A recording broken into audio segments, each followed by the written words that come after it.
I'm soaking through and through. And then you handed me a towel, and all I see is you. And even if my house falls down now, I wouldn't have a clue, because you're near me.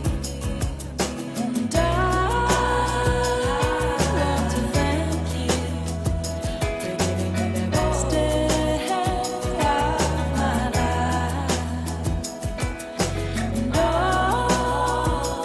And just to be with you is having the best day. This is Nationwide 90 FM, owned and operated by Nationwide News Network. We broadcast from our studios at 6 Bradley Avenue, Kingston 10, Jamaica. Transmitting on the FM 90 band.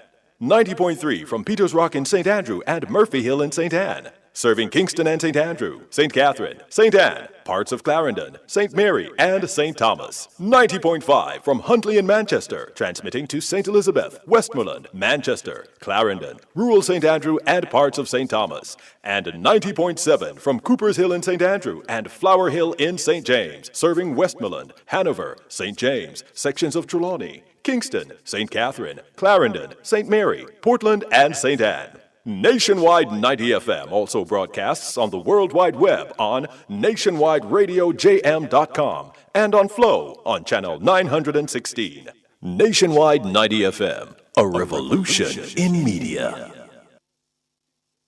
You're listening to Nationwide 90 FM. The time is 6 o'clock. From the studios of Nationwide Radio, morning radio the right way. It's Nationwide This Morning.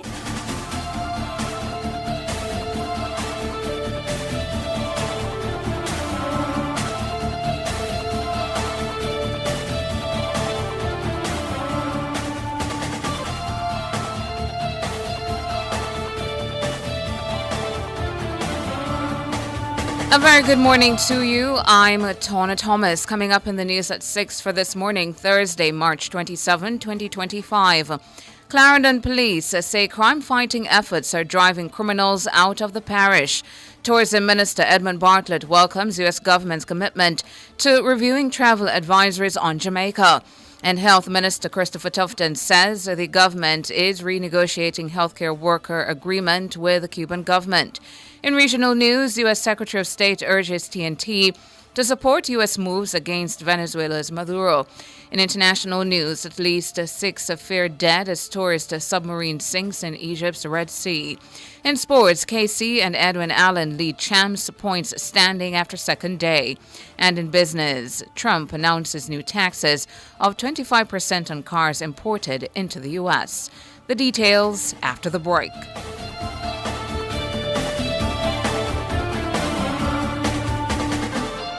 Don't fall victim to deepfakes. Watch out. Protect yourself. Oh, what is the For more on TV? information, visit broadcastingcommission.org or Here ya, scan baby. the QR code on screen. Deepfake.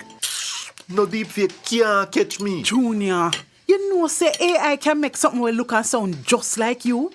One day Junior get a voice note from her granny. Say the food done, the medication done, and she need money urgently. Need money urgently. But Miss Pat no like ask people for things. And as so comes, Judy get suspicious. So what she do? She asks the neighbor if go check pan her.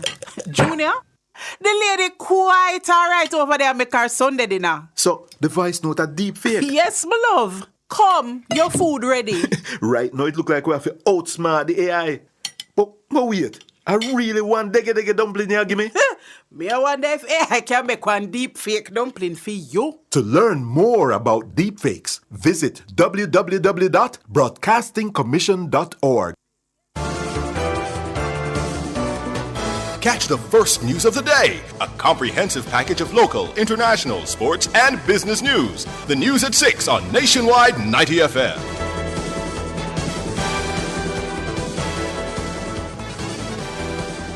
Now to the details. Tourism Minister Edmund Bartlett is welcoming the U.S. government's commitment to reviewing travel advisories concerning Jamaica. The commitment came from U.S. Secretary of State Marco Rubio on Wednesday. We get 4.3 million visitors, 80% of whom are Americans, and the incidence of safety is very powerfully strong. So we feel very happy that a response of this nature coming from someone at the level of Secretary of State to our situation at this time. It will have an impact, a strong impact in the market, because we know what levels do to visitors and their choices. And America for us is our number one market. And therefore, anything that will help to make people feel better and more comfortable about coming to destination Jamaica is definitely welcome. Edmund Bartlett, tourism minister. In 2024, the U.S. cautioned Americans about coming to Jamaica, citing crime and substandard medical services. The travel advisories have had a negative effect on the industry. Since then, Foreign Affairs Minister Senator Kamina Johnson-Smith has been actively engaging U.S. officials, expressing her disappointment in the advisory.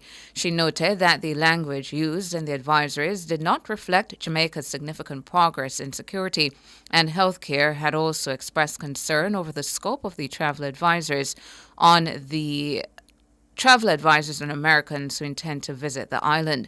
Those concerns formed a part of Wednesday's bilateral talks led by Prime Minister Dr. Andrew Holness and Secretary Rubio.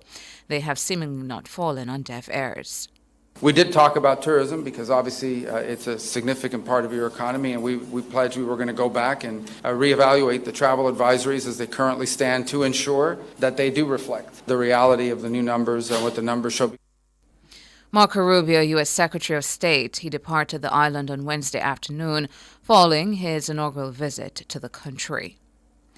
Health and Wellness Minister Dr. Christopher Tufton says Cuban doctors who are in the process of departing the island are doing so because their period of work has come to an end.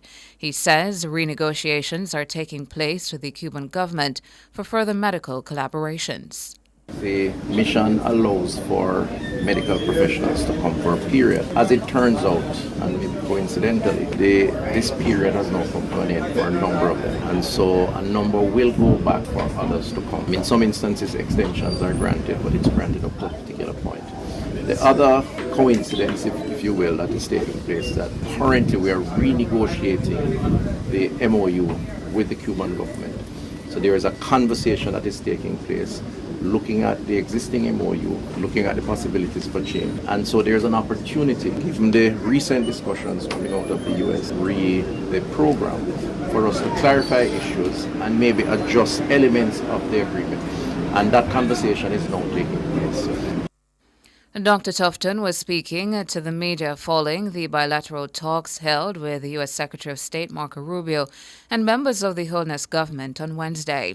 The talks included discussion about the potential negative impact that the U.S. government's Cuba-related visa restriction policy targeting forced labor could have on Jamaica. The policy specifically targets individuals linked to Cuba's labor export program, particularly its overseas medical missions. Secretary Rubio has stated that Jamaica has not been singled out as a country regarding problems with the Cuban medical mission.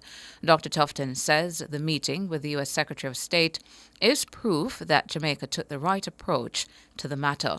I've always maintained myself as the Minister of Foreign Affairs and Foreign Trade who leads on the diplomatic front that the conversations around the concerns raised have not been hostile. Indeed, there is a sort of attitude of collaboration for us to come to a recognition. We have also maintained that the Cuban program has been very beneficial to us.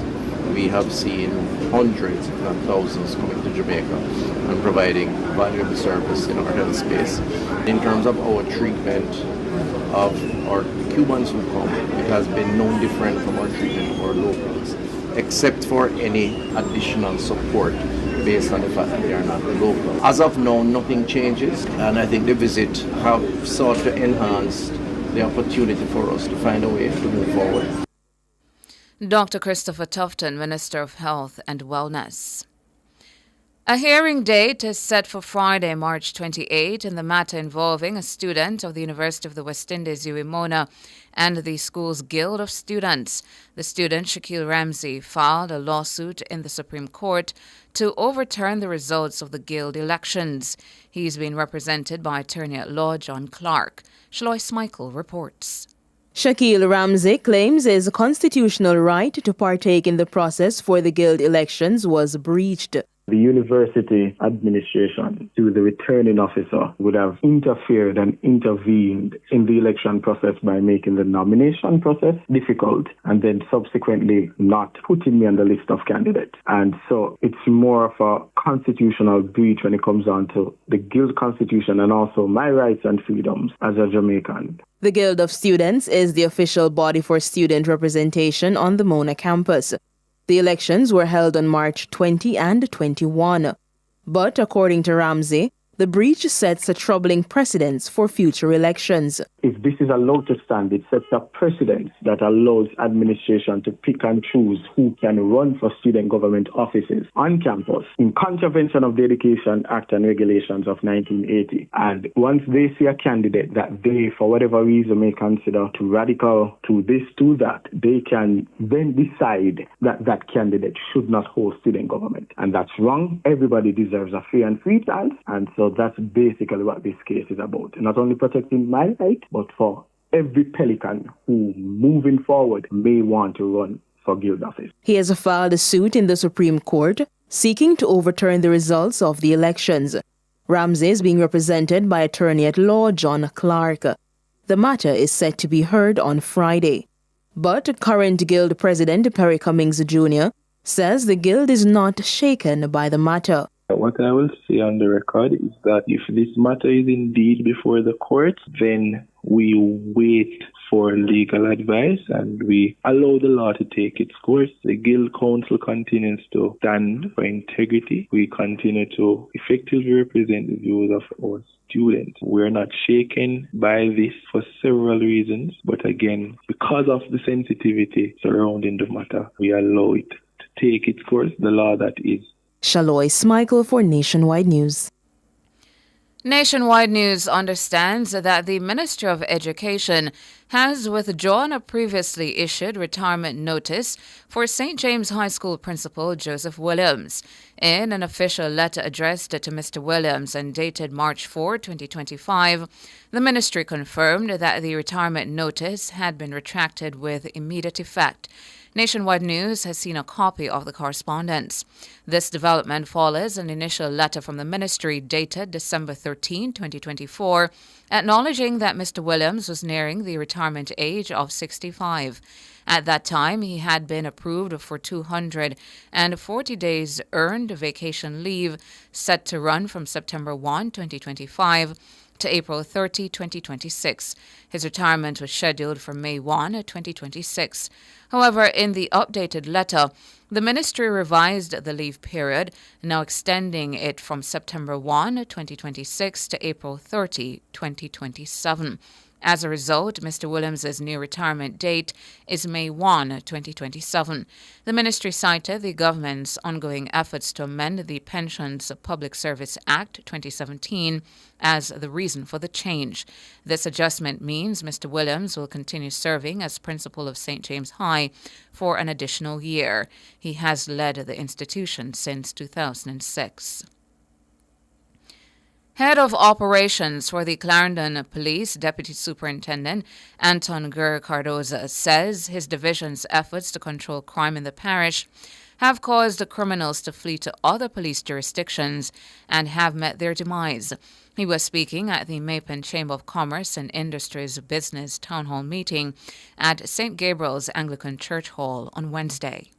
As a division, we are doing reasonably well in our crime-fighting efforts, leading from last year into now. For last year, we had 69 murders. If you are to compare this with 2023 figure, when we saw 105 murders, we have had a significant reduction in our murders. We have been doing such a good job that we have been finding that several of the criminals who operated in our space, who reside in our space, have met their demise in other jurisdictions. According to the JCF's latest crime data, Up to March 22, Clarendon recorded 54 serious crimes. Of that number, 9 were murders. That's a 40% decline in homicides when compared to the corresponding period last year. Robberies saw a 55% decline, but breakings recorded a 24% increase in the division, with 28 incidents reported up to March 22. DSP Cardoza says majority of the breakings have occurred in households. We still struggle a bit with robberies and break-ins. The good thing is that based on our analysis since the start of the year, the business community has not necessarily been affected by the robberies. We find that there are other persons, commuters, persons walking along the street who may or may not have been a little carefree and they were robbed. But as far as the business community is concerned, they have not been impacted, which is good, and we hope to keep it that way. With regards to break-ins, we have a couple break-ins that affect businesses, but for the most part, break-ins affect households. DSP Anton Ger Cardoza, head of operations for the Clarendon Police Division. The Manchester Police have charged one man and fatally shot another in separate coordinated operations targeting criminal suspects on Tuesday. 2 illegal guns were also seized in the operations. Khaleesa Wright reports. In the latter incident, 32-year-old Javon Nelson, otherwise called Fry, a chef of Richmond District, was nabbed and a Glock 19 pistol seized. Reports are that a team from the Mandeville Police were conducting operations in Richmond at around 11 a.m. when they saw Nelson acting in a suspicious manner. He was accosted and searched. The police say the gun, along with a magazine containing 19 rounds of ammunition, were found in a bag he was wearing. Nelson was charged with possession of a prohibited weapon and unauthorized possession of ammunition. Hours earlier, the police executed a pre-dawn operation in Kingsland. Reports are that they went to a premises where 26-year-old Orlando Clive Waite, otherwise called Gart, was located. The police say Waite, who was armed with a gun, confronted them. In the exchange of gunfire, Waite was wounded. He was taken to the Mandeville Regional Hospital, where he was pronounced dead on arrival. A .38 revolver firearm was reportedly seized from him. The Independent Commission of Investigations is investigating the incident. Commanding Officer for the Manchester Police Division, Deputy Superintendent Kerry Duncan, says the operation are part of the division's strategy to make the parish safe. Since the start of the year, we have seen a downward trend in our numbers as it relates to crimes. We are now seeing a 60% reduction in our murders and a 33% reduction in all major crimes. And I'll hasten to say that this did not happen by chance. It is based on deliberate and strategic operations that have been conducted within the space since the start of the year. We saw the challenges last year, we learned from them, and this year we intend to make Manchester a safer parish. Khaleesa Wright for Nationwide News. And that's it for the local segment of the news. Up next, regional and international.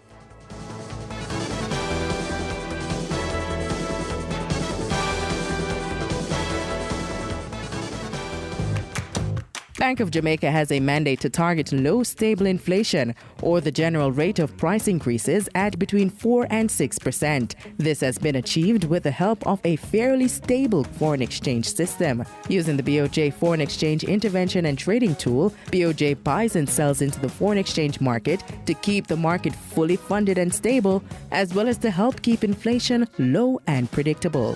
For more information, visit boj.org.jm. A message from Bank of Jamaica. Revamp Revamp your space with Unique Living sleek fixed and sliding shower panels, shower systems and faucets, stylish vanities, LED and non-LED mirrors, basins and kitchen sinks, closet and storage solutions, hanging aids, and more. Available in different finishes and sizes to match your style. Transform your space and visit us today at shop number 6, 30 Dunrobin Avenue, Kingston 10. Call us at 876-755-3661 or visit our website at uniquelivingja.com to shop.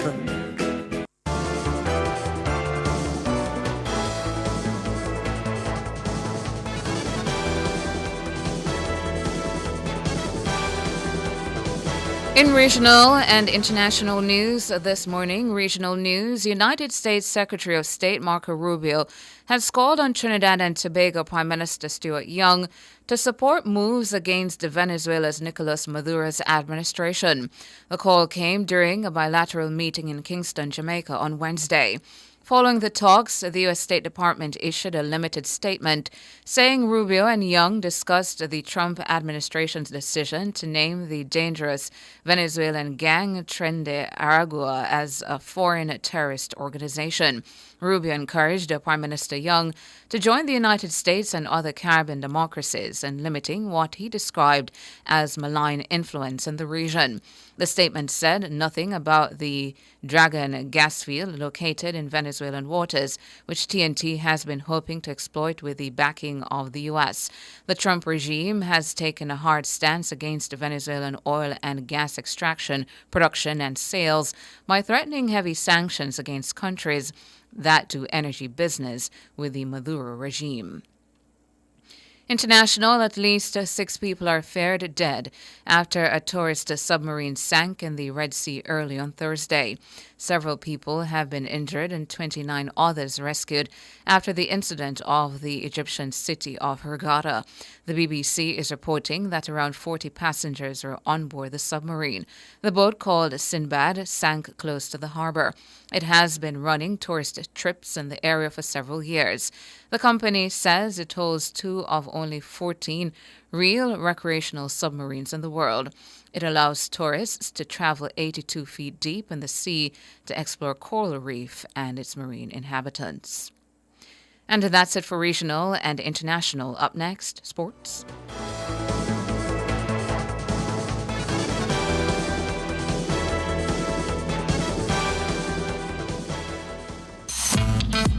JANAC Global Accreditation, promoting consumer confidence, facilitating market access through internationally accepted accreditation and training services. Accreditation, your visa for global access. Accredited once, accepted everywhere. Call JANAC Global Accreditation at 876-968-7790 or visit our website at www.janac.gov.jm. Win with love. Use your JMMB Money Transfer Prepaid Visa Card from October 1, 2024 to June 30, 2025 for a chance to win your share of a $2.1 million grand prize, plus a $100,000 university cash grant and cash back from paying tolls and shopping with your card. Receive money 24/7 in minutes with Visa Direct via MoneyGram, Zoom, Remitly, or directly through RIA and Zoom. Visit jm.jmmb.com/money-transfer for full details on how to enter and win with love. Authorized under Section 58.3 of the Betting, Gaming, and Lotteries Act. Conditions apply. Yo, my boss. Yo, my general. Yeah. Yo, my king. Yeah. The new BK Mega Stacker. Come for run everything. Choose your style. Double, triple, or quad stack. Juicy grilled beef. Plus crispy bacon, some stackerific sauce, and layers of melted cheese. So if you think you can angle it, stackify yourself today. Order the BK Mega Stacker and have it your way. The new BK Mega Stacker. Built for satisfaction. Limited time. Only at Burger King. Coveside Concert Series presents Timeless. It happens on March 29 at Plantation Cove, St. Anne, featuring international superstar Dionne Warwick and more stars Myrna Hague, Queen Marcia Griffiths, and Dwayne Stevens. Timeless, March 29. Showtime is 8 p.m. and tickets are now available at Fesco, Fontana Pharmacy, Plantation Smokehouse, and online at coveside.aitix.com.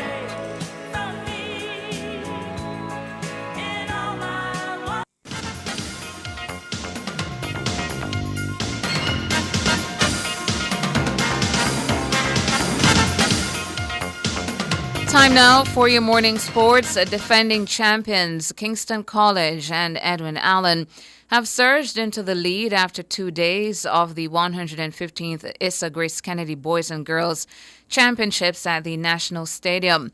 Kingston College closed Wednesday's second day on top of the boys' standings with 47 points after 8 finals. They lead by 18 points over Jamaica College on 29 points, with Excelsior third on 23 points. 9 finals have been scored on the girls' side, with Edwin Allen out front on 56 points, 7 ahead of Homewood on 49 and St. Jago third on 32. The big 100-meter finals highlighted the late session in day 2. Sabrina Dockery of Lokovia clocked 11.08 seconds to win the Class Girls title. The Class 2 crown was won by Shanoya Douglas of Mushet High in 11.32 seconds. Shania Campbell of St. Jacob secured the Class 3 gold in 11.62 seconds, while Adelia Simpson took the Class 4 crown in 12.13 seconds. Favorites Gary Card of Woomers landed the Class 1 boys crown in 10.28 seconds after struggling with an injury in the final. Michael Graham of Excelsior added 100-meter gold to the long jump, and he won earlier in the day after winning the Class 1 crown in 10.46 seconds. The Class 3 boys finals stole the show on the night when Kai Kelly of Jamaica College shattered the record with a stunning 10.60 seconds. He shaved 900ths of a second off the old mark set by another JC star Chris Scott. Second place, Giovanni Findlay of St. Jago also finished inside the old mark by clocking 10.67 seconds. Day 3 gets underway at 9:05 on Thursday morning. The KPMG League's defending champion, Blown, blew away Boast Busters in straight sets after comprehensively beating them 3-0 at the Ligony Club in their quarterfinal matchup. Blown's Andrew Bicknell was the first one to take to the court against Anthony Ayub to cop the team's first quarterfinal win. And the match ended 3-1 with the scores of 21-13, 21-20, 13-21, and 21-19. Captain Jake Mahfood then took on Rajiv Venugopal, who did put up a challenge but was eventually beaten 3-0 after posting scores of 21-16, 23-21, and 21-17. It was then left to Anthony Mahfood to close the deal, which he did by a 3-1 scoreline against Bobby Vaughn, with the scores of 21-17, 20-21, 21-19, and 21-17. Mahfood credits Bicknell with the team's success. Andrew, he leads our team really by example. He started off, he was the first game, and he just played phenomenal. Won 3-1, won the first 2 games, lost the third. We were kind of worried when he lost, in his fitness, but he just bounced back like a champion and really, really drove the team to success. Anthony finished up a well-played match, so we're very happy with that, and we're looking forward to the semi-final. Andrew Bicknell. Blown entered the quarterfinal on a losing note after Swift Swingers gave them a proper 3-0 beating in their final preliminary round match. And that's it for your morning sports.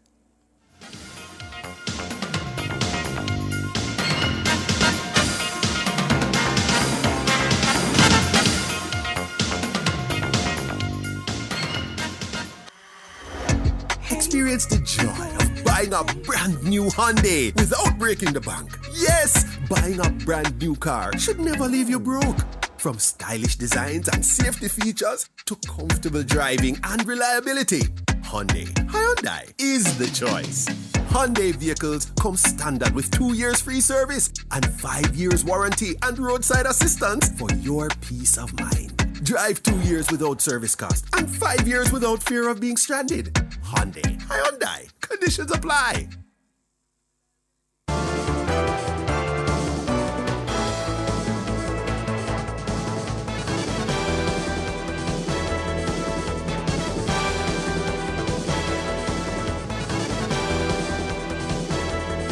In business this morning, President Donald Trump has announced new import Tariffs of 25% on cars and car parts coming into the U.S. This is the beginning of Liberation Day in America. We're going to take back just some of the money that has been taken from us by people sitting behind this desk or another desk that's not quite as nice. And we're going to charge countries for doing business in our country and taking our jobs, taking our wealth, taking a lot of things that they've been taking over the years. They've taken so much out of our country, friend and foe, and frankly, friend has been oftentimes much worse than foe. And what we're going to be doing is a 25% tariff on all cars that are not made in the United States. If they're made in the United States, there's absolutely no tariff. U.S. President Donald Trump. The BBC is reporting that Trump said the latest tariffs would come into effect on April 2, with charges on businesses importing vehicles starting the next day. Tariffs on parts are set to start in May or later. The president said the measure would lead to tremendous growth for the industry, promising it would spur jobs and investment in the U.S. Meanwhile, according to BBC reports, analysts have said the move is likely to lead to the temporary shutdown of significant car production in the U.S., increased prices and strained relations with allies. Trump's latest move threatens to upend global car trade and supply chains. The U.S. imported about 8 million cars last year, accounting for about $240 billion in trade and roughly half of overall sales. Mexico is the top supplier of cars to the U.S., followed by South Korea, Japan, Canada, and Germany. Many U.S. car companies have operations in Mexico and Canada as well, set up under the terms of the long-standing free trade agreement between them. The White House said the new tariffs on car parts from Canada and Mexico are exempt, while U.S. Customs and Border Patrol set up a system to assess the duties. The neighboring countries see goods worth billions cross borders each day. The company's Office of Jamaica COJ has launched 2 new services on its electronic business registration form eBRF platform. The services are business name renewal and business closure. COJ says the features are designed to enhance customer accessibility and promote compliance within the business community. The services are accessible via the agency's website at www.orcjamaica.com. Since its launch on August 18, 2019, the eBRF has revolutionized business registration in Jamaica, facilitating the registration of more than 15,000 businesses. By bringing additional services online, the COJ says it is reaffirming its commitment to making the process of managing a business simpler and more efficient for entrepreneurs and stakeholders. And finally, in foreign exchange trading, the Jamaican dollar has lost 34 cents and will open trading today, selling for an average $158.14 against the benchmark U.S. dollar. The Jamaican dollar has lost 15 cents and will open trading this morning, selling for an average $110.37 against the Canadian. And finally, the Jamaican dollar has also lost $1.70 and will open trading this morning, selling for an average $203.37 against the British pound. That's it for business this morning.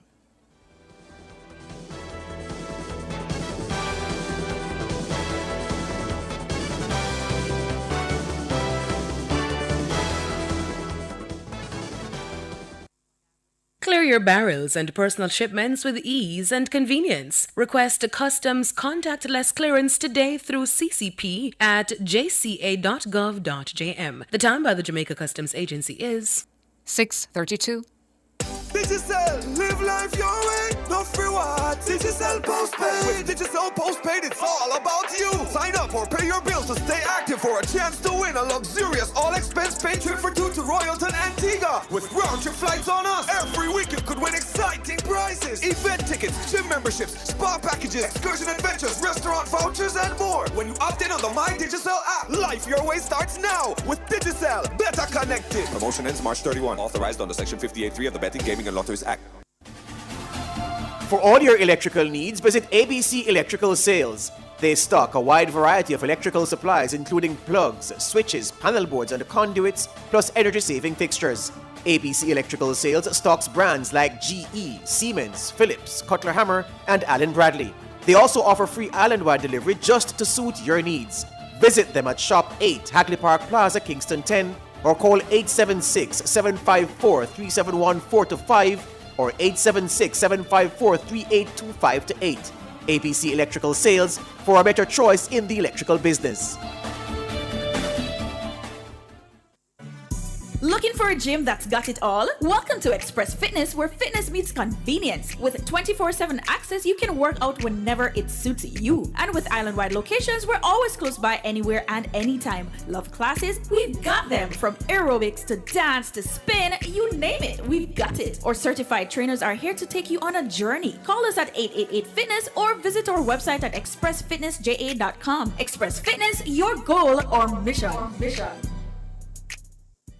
The Conference of Choice is back. Join us April 29 to 30 at the Jamaica Pegasus Hotel Kingston and online for the world's only Middle Managers Leadership Conference. Hear from 30 business leaders across 4 continents. Expand your network, gain strategies, and elevate your leadership. Learn, connect, and grow with experts. Limited on-site spaces available. Register now at makeyourmarkgroup.com or call 876-978-60022. MMC 2025, a legacy of transformation and execution.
A very good morning to you. Good morning to you.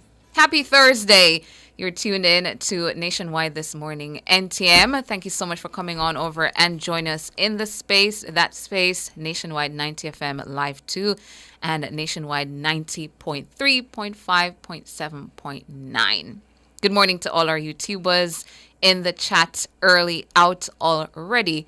I'm Tona. I'm Sandra Roden. It's a good day to be alive.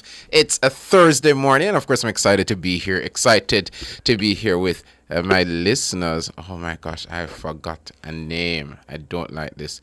I was trying really hard. Right, so I saw someone turn and they said, "You look like the guy." So I said, "Which guy?"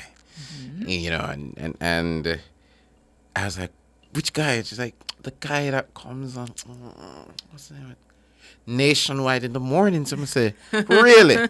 I look like him." Oh, that's nice. Thanks for the compliment. You know, thanks. Yeah. Thanks for telling me I look like him.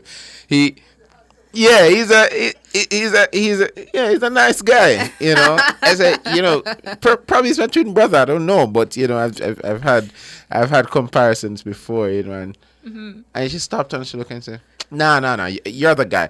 As a matter of fact, I'm going to check tomorrow morning to see if he has on braces. So I said, "Oh, yes. Oh, you're getting That's specific a now." giveaway.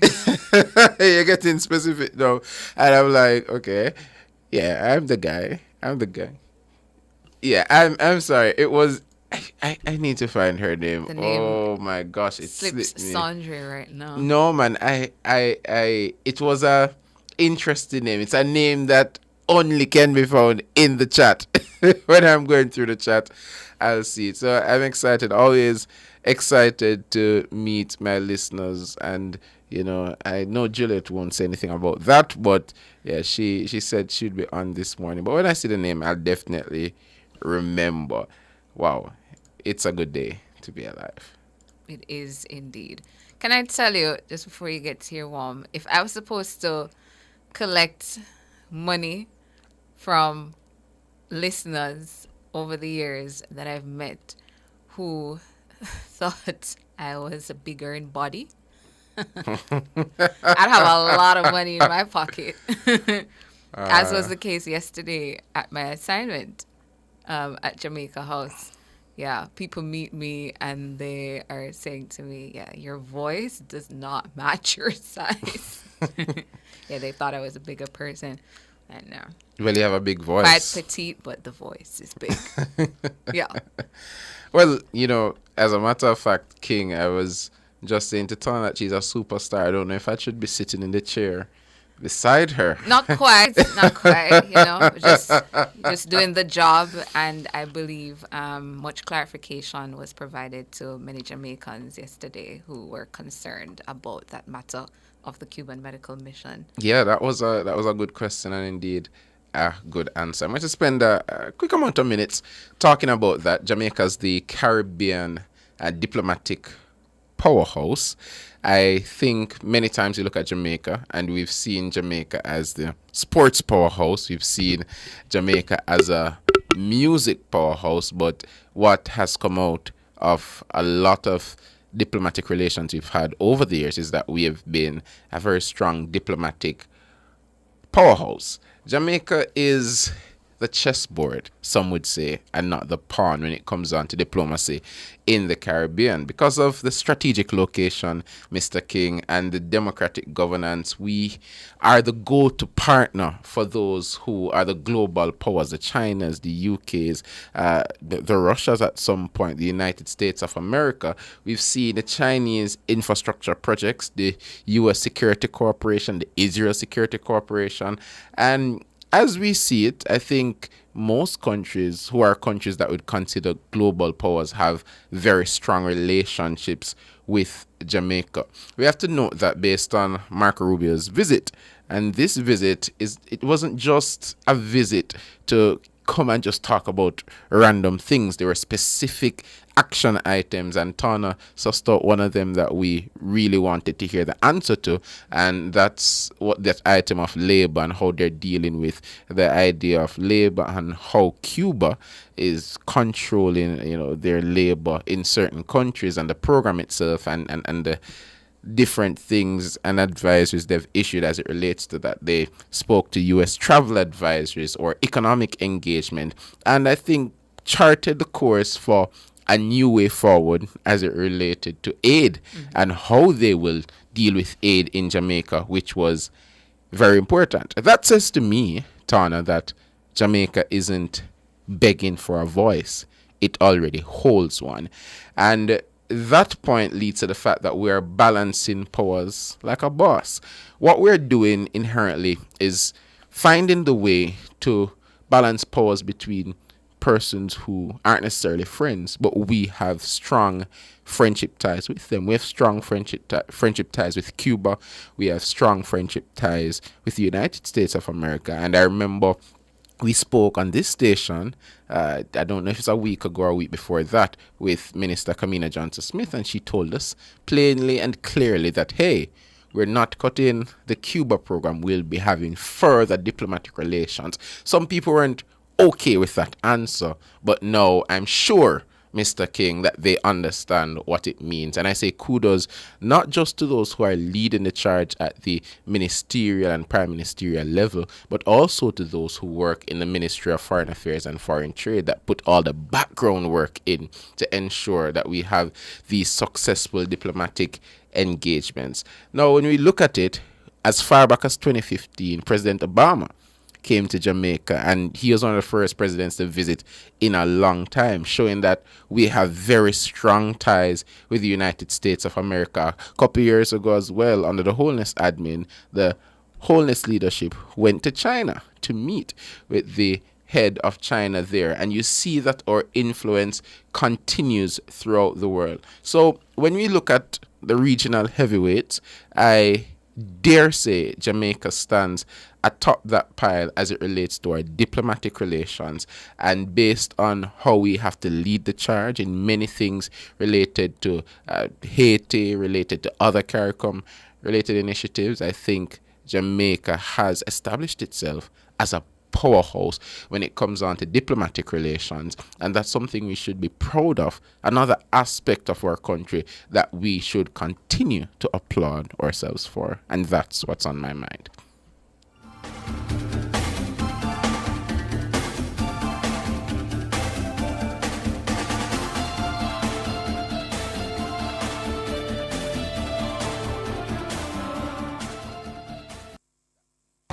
The Ministry of Justice offers free counseling to victims of crime. Call 876-946-0663. The time by the Ministry of Justice is 6:45. Get extra on your hand with a partner plan from JPS and Partners Cooperative Credit Union. Conditions apply. The temperature compliments of JPS and Partners Cooperative Credit Union, your financial partner for life, is... It's 26 degrees Celsius in Kingston, 25 degrees Celsius in Montego Bay, and 20 degrees Celsius in Kukul, Mandeville. Attention motorists, it's time to switch to the T-Tag on Transjam highways. Vehicles using the automated T-Tag lane are processed in seconds, so you can pass through the toll plazas far quicker. The T-Tag makes it quicker, more cost-efficient, and safer for our customers, so switch to the T-Tag today and experience the convenience. T-Tag packages are discounted to only $1,500, including a $500 toll credit from now until March 31st. For all your electrical needs, visit ABC Electrical Sales. They stock a wide variety of electrical supplies, including plugs, switches, panel boards, and conduits, plus energy-saving fixtures. ABC Electrical Sales stocks brands like GE, Siemens, Philips, Cutler Hammer, and Allen Bradley. They also offer free island-wide delivery just to suit your needs. Visit them at Shop 8, Hagley Park Plaza, Kingston 10, or call 876-754-3714-5 or 876-754-3825-8. ABC Electrical Sales, for a better choice in the electrical business.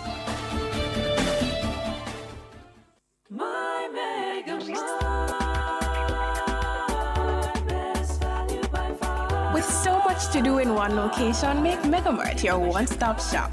Pick up your groceries and houseware needs, grab a bite and pay some bills, fill your prescriptions and see the beauty products in our pharmacy.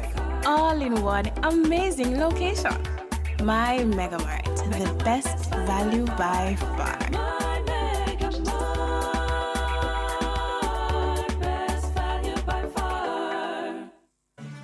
Looking for a gym that's got it all? Welcome to Express Fitness, where fitness meets convenience. With 24/7 access, you can work out whenever it suits you. And with island-wide locations, we're always close by anywhere and anytime. Love classes? We've got them. From aerobics to dance to spin, you name it, we've got it. Our certified trainers are here to take you on a journey. Call us at 888-FITNESS or visit our website at expressfitnessja.com. Express Fitness, your goal or mission.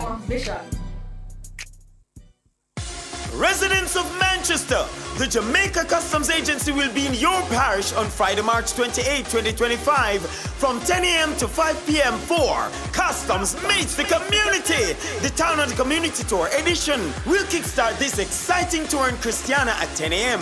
Then navigate into the parish capital, Mandeville, for the grand finale at 2:30 p.m. Get information on all things customs, contactless clearance, the Customs mobile app, incentives for farmers and manufacturers, and so much more. That's Customs Meets the Community, the Town and Community Tour edition in Manchester this Friday, March 28 from 10 a.m. to 5 p.m. Jamaica Customs, reaching our customers where they are.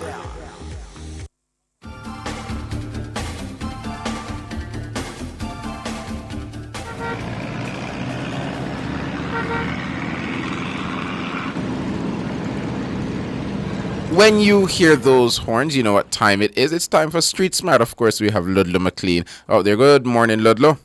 Morning, Sandre, and you. And Tona, good morning. Hey to you, Ludlow.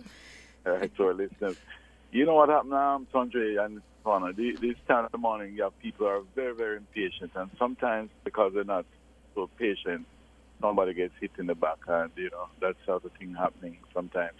But the roadways are busy, so motorists, you just have to be careful. And if you are on your phone, please be alert. If you can't ride, and just leave the phone alone and you can concentrate on the driving. Well, so far, I will talk about what's happening on the Boulevard and the Mandela last, because the other areas that are building is along, coming out of Avondale Drive onto Manington Road. Manington Road coming down, it connects with Constance Spring Road. It's flowing steadily along Constance Spring Road, going past Manington Road intersection and going past the Grand Pen and also Shortwood Road.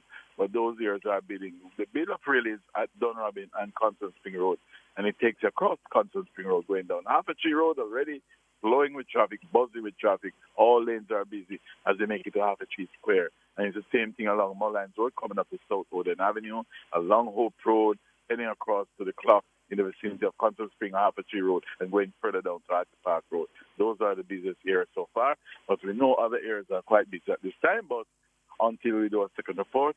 But I should also remind that it's really bright and sunny at this time of the morning, so be careful, those of you west going east. So back to you, Sandre, in the studio. Thank you, Ludlow, for that report. It's now time for Word of the Day.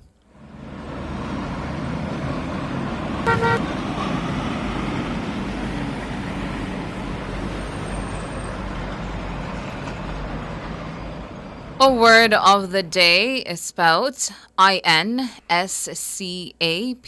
spelled I-N-S-C-A-P-E. Inscape. Inscape. Inscape. Inscape is your word of the day, inscape, and it's a noun. It means the unique essence or inner nature of a thing. The unique essence or inner nature of a thing. Inscape is your word of the day. Dictionary.com telling us this morning that the word was first recorded between 1865 and 1870. Inscape, an old word, recorded between 1865 and 1870. To use it in two sentences provided by Dictionary.com this morning. Letting the melody guide her, the song's inscape unfolded note by note. Another, every individual's interpretation of a piece of art is influenced by their own inscape, by their own unique essence or inner nature of a thing. Inscape, spelled I-N-S-C-A-P-E, is your word of the day. Yeah? So we have some time before we go to our features and then take the news at the top of the hour.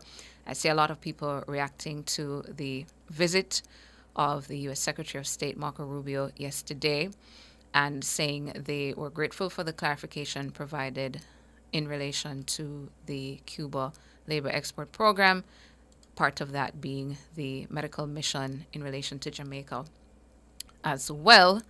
And Secretary Rubio, Sondre, was pointing out that they haven't singled out Jamaica as having problems here. Yeah. Yeah, but globally, he identified that there has been an issue. And he said, too, the way in which the salaries are being paid, the money going back to the Cuban government, those medical practitioners from Cuba who are in these countries not benefiting. And he also spoke to their travel documents, passports being taken away, restricted. Yeah, confiscated. Yeah.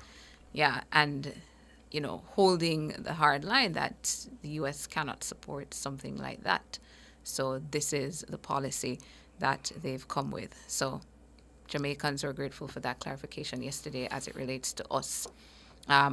Another highlight out of those bilateral talks and then at the press conference was in relation to these travel advisories. Yeah, very important point. That was a big headline one Yeah. yesterday too, making it clear that, listen, we're going to go back to the U.S. and we're going to reevaluate, review, look over how these travel advisories are being done to ensure now that they are matching the reality of what's happening in Jamaica. And he gave a lot of commendation to Prime Minister Dr. Andrew Holness in relation to the thrust to bring down our homicide numbers. He mentioned the reduction last year and so far the reduction this year as well, 19% last year. And the year before that, it was, 8%? 2023, about 8%.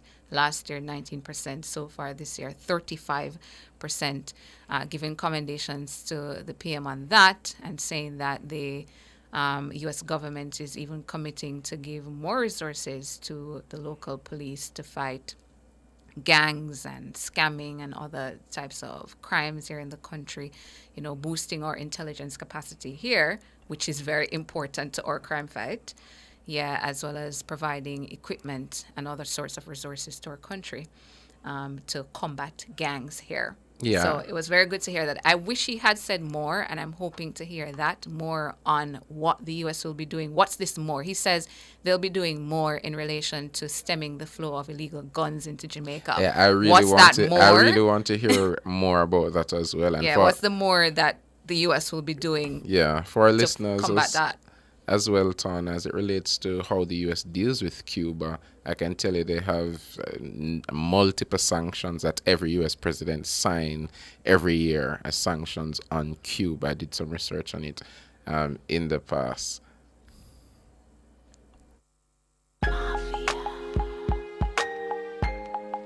You work hard to look youthful.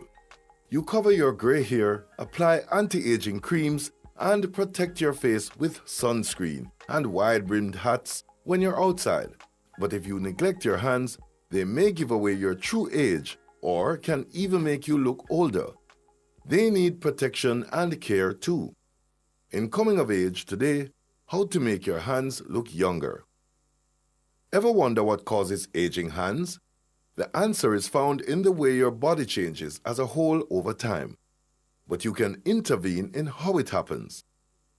In an article on the Cleveland Clinic's website, dermatologist Dr. Amy Kassouf says dry, scaly skin, brittle nails, and dark age spots can become problems as people get older.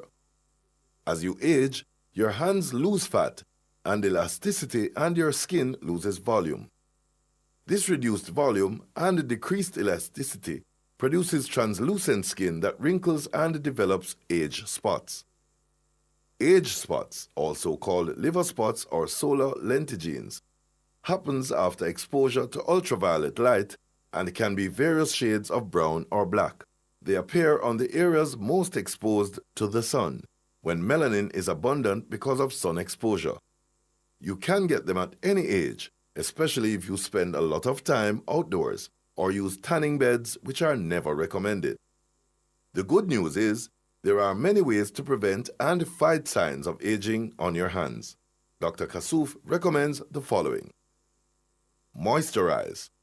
Don't let your hands get dried out.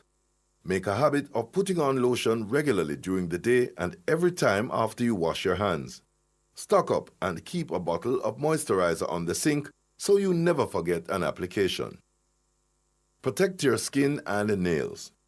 Wear cotton-lined gloves when gardening or when cleaning with harsh soap or chemicals. Use a mild pH soap to wash your hands. Look for mild or ultra-mild versions. Exfoliate. When you're exfoliating your body or face, don't forget about your hands. Use a gentle loofah or a mixture of sugar, lemon, and natural oil to remove the dead skin and dead skin cells off the top of your palm and on your fingers and knuckles. Don't forget to moisturize immediately after. Wear sunscreen. Get in the habit of wearing sunscreen every day. A broad-spectrum sunscreen with a sun protection factor SPF of 50 or higher will go a long way to prevent age spots and wrinkles. Protecting your hands from UV rays can also keep your hands from looking bony and shriveled as you age. And don't forget that when you're driving, UV rays come through your windows. Eat a healthy diet. A balanced diet with plenty of vitamins, antioxidants, and omega-3 fatty acids nourishes your skin and helps you grow healthy nails. If your diet is low in certain proteins, vitamin C or vitamin B complex, or if you have poor absorption, your nails can become brittle and peel or flake easily. That's it for Coming of Age. Until next time. Fearless and fair, nationwide 90 FM. Motherhood is the start of a new chapter in every woman's life. I'm Tona, and today on Lifestyle Pages, it's all about the new mommies. You have read the books and heard all the testimonials, but you think you're not ready to be a mom. Don't worry. This is a normal reaction for new moms, and it will get better. As you bond with your newborn, it's important that you sleep while the baby sleeps. In this early stage, they only want mommy. So don't frustrate yourself with chores at this time. You need your rest as much as the baby does. Introduce a bottle early. This not only gives you more time to rest while grandma has the baby, it also fills them up a little more so they sleep longer. Newborns always have gas. One way to relieve this is to place your baby on their back and rotate the legs of the baby in a bicycle pedaling motion. Try to build a routine for sleeping and stick to it. Those were your Lifestyle Pages. I'm Tana. Nationwide 90 FM, continuing the tradition of fair, fearless, and factual reporting. Jamaica, let's make road safety a priority. Slow down, stay focused. Remember, every life matters. The time brought to you by the JIS is... News time, 7 o'clock. If you need to build it, plumb it, weld it, pave it, or power it, National Supply has it. Get the best brands for the job at Jamaica's Industrial Hardware Superstore, Kingston Normal Bay. The temperature by National Supply is 26 degrees Celsius in capital city Kingston, 25 out west in Montego Bay, and 20 degrees Celsius in Mandeville. The most credible news in the morning. The news at 7 on Nationwide 90 FM.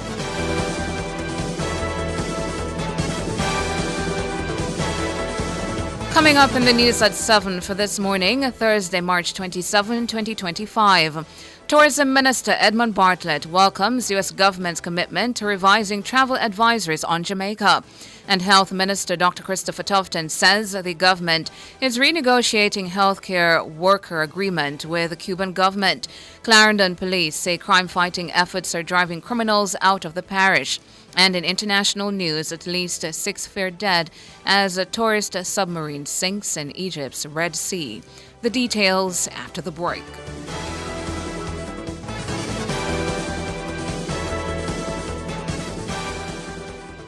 News at 7 is brought to you by Hyundai. Modern, premium, affordable vehicles. If it's news, it's got to be Nationwide 90 FM.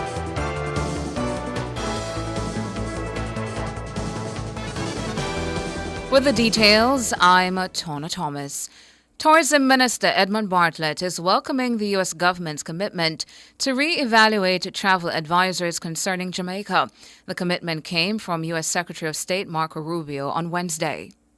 We get 4.3 million visitors, 80% of whom are Americans. And the incidence of safety is very powerfully strong. So we feel very happy that a response of this nature coming from someone at the level of Secretary of State to our situation at this time. It will have an impact, a strong impact in the market, because we know what levels do to visitors and their choices. And America for us is our number one market. And therefore anything that will help to make people feel better and more comfortable about coming to destination Jamaica is definitely welcome. Edmund Bartlett, a tourism minister. In 2024, the U.S. cautioned Americans about coming to Jamaica, citing a high level of crime and substandard medical services. Since then, Foreign Affairs Minister Senator Kamina Johnson-Smith has been engaging U.S. officials, expressing her disappointment with the move. She had noted that the language used in the advisories did not reflect Jamaica's significant progress in security and health care. The concerns formed a part of Wednesday's bilateral talks between Prime Minister Dr. Andrew Holness and Secretary Rubio. It seems that they did not fall on deaf ears. We did talk about tourism because obviously it's a significant part of your economy, and we pledged we were going to go back and reevaluate the travel advisories as they currently stand to ensure that they do reflect the reality of the new numbers. Marco Rubio, U.S. Secretary of State, he departed the island on Wednesday afternoon following his inaugural visit to the country. Health and Wellness Minister Dr. Christopher Tufton says the Cuban doctors currently departing the island are not casualties of the United States visa restrictions policy related to Cuba's labor export program. He says they have come to the end of their contract period. The mission allows for medical professionals to come for a period. As it turns out, and maybe coincidentally, this period has now come to an end for a number of them. And so a number will go back for others to come. In some instances, extensions are granted, but it's granted up to a particular point. The other coincidence, if you will, that is taking place is that currently we are renegotiating the MOU with the Cuban government. So there is a conversation that is taking place, looking at the existing MOU, looking at the possibilities for change. And so there's an opportunity, given the recent discussions coming out of the U.S., the program, for us to clarify issues and maybe adjust elements of the agreement. And that conversation is now taking place. Dr. Tufton was speaking to the media following the bilateral talks held with the U.S. Secretary of State Marco Rubio and members of the Holness government on Wednesday. The talks included discussion about the potential negative impact of the extended visa restriction policy on Jamaica. The policy targets individuals linked to Cuba's labor export program, particularly its overseas medical missions. Secretary Rubio has stated that Jamaica has not been singled out. Dr. Tufton says the meeting with the U.S. Secretary of State is proof that Jamaica was right to take a diplomatic approach to handling the matter. I've always maintained myself as the Minister of Foreign Affairs and Foreign Trade, who leads on the diplomatic front, that the conversations around the concerns raised have not been hostile. Indeed, there is a sort of attitude of collaboration for us to come to a recognition. We have also maintained that the Cuban program has been very beneficial to us. We have seen hundreds, if not thousands, coming to Jamaica and providing valuable service in our health space. In terms of our treatment of our Cubans who come, it has been no different from our treatment of our locals, except for any additional support based on the fact that they are not local. As of now, nothing changes, and I think the visit have sought to enhance the opportunity for us to find a way to move forward. Dr. Christopher Tufton, Minister of Health and Wellness. Opposition spokesman on finance Julian Robinson says the Portfolio Minister Favour Williams grossly overestimated the budgetary impact of the PNP's proposal for corporate income tax break for new, medium, small and micro enterprises, MSMEs. He's responding to a claim by the minister that the waiver would cost the country $11 billion in annual revenue. We proposed a waive of corporate income tax for new MSMEs that are establishing for the first 3 years. And we proposed that we have made an allocation of $1 billion for this. If we got data from the Companies Office of Jamaica to look at the number of MSMEs, a number of companies that are established each year. And that is in the region of about 5,000 new companies per year on average over the last 3 years. Now, not every single company is going to pay taxes initially in their first year or necessarily make a profit. But we made an assumption that, let's say, 60% of them would make a profit. Based on that, we have also done a calculation of what that profit would look like. And so the impact on the Treasury for offering that tax waiver for 1 year is $1 billion. Mr. Robinson, during his budget debate contribution, suggested the break would encourage new MSMEs to formalize their operations and help stimulate economic activity. Minister Williams countered, suggesting the move, along with other PNP proposals, would compromise the country's fiscal stability. But Mr. Robinson says there are numerous other benefits to the country. Even though you're not paying corporate income tax, when you're in the formal system, you'll be contributing to GCT, you're employing people, your payroll tax. There are a number of other benefits to companies coming into that formal system. And we believe this incentive is important to encourage businesses, MSMEs, to come into the formal system. So based on our calculation, looking at the history of the compliance and also taking into account that businesses get a $375,000 income tax credit every single year. So the figures presented by the minister are nowhere near accurate in terms of what that revenue give up would be. Julian Robinson, opposition spokesman on finance. Opposition spokesman on education Damon Crawford says the finance minister misled the nation about the cost of the PNP's proposal to provide one nutritious meal per day for all needy children. He says the proposal would target approximately 240,000 students annually. Minister Favour Williams claimed the number was 400,000. We feel that the cost per meal should not be $280 per child as is currently being provided, but instead $400 per child. The number of days in the school year, which we all know and agree is 190. Percentage of children needing meals was estimated at 56% of children needing meals. The total number of children we have in school is 440,000. Therefore, the number of children in need of meals will be 246,400. The total cost of the proposal, therefore, multiplying 246,400 by 190 days for $400 is $18.7 billion. However, the book that everyone seems to be most concerned about has a current school feeding budget of $8.98 billion. So the additional would be approximately $9.7 billion. He also sought to rubbish the proposed cost put forward by the minister for the PNP's one tertiary degree per household policy.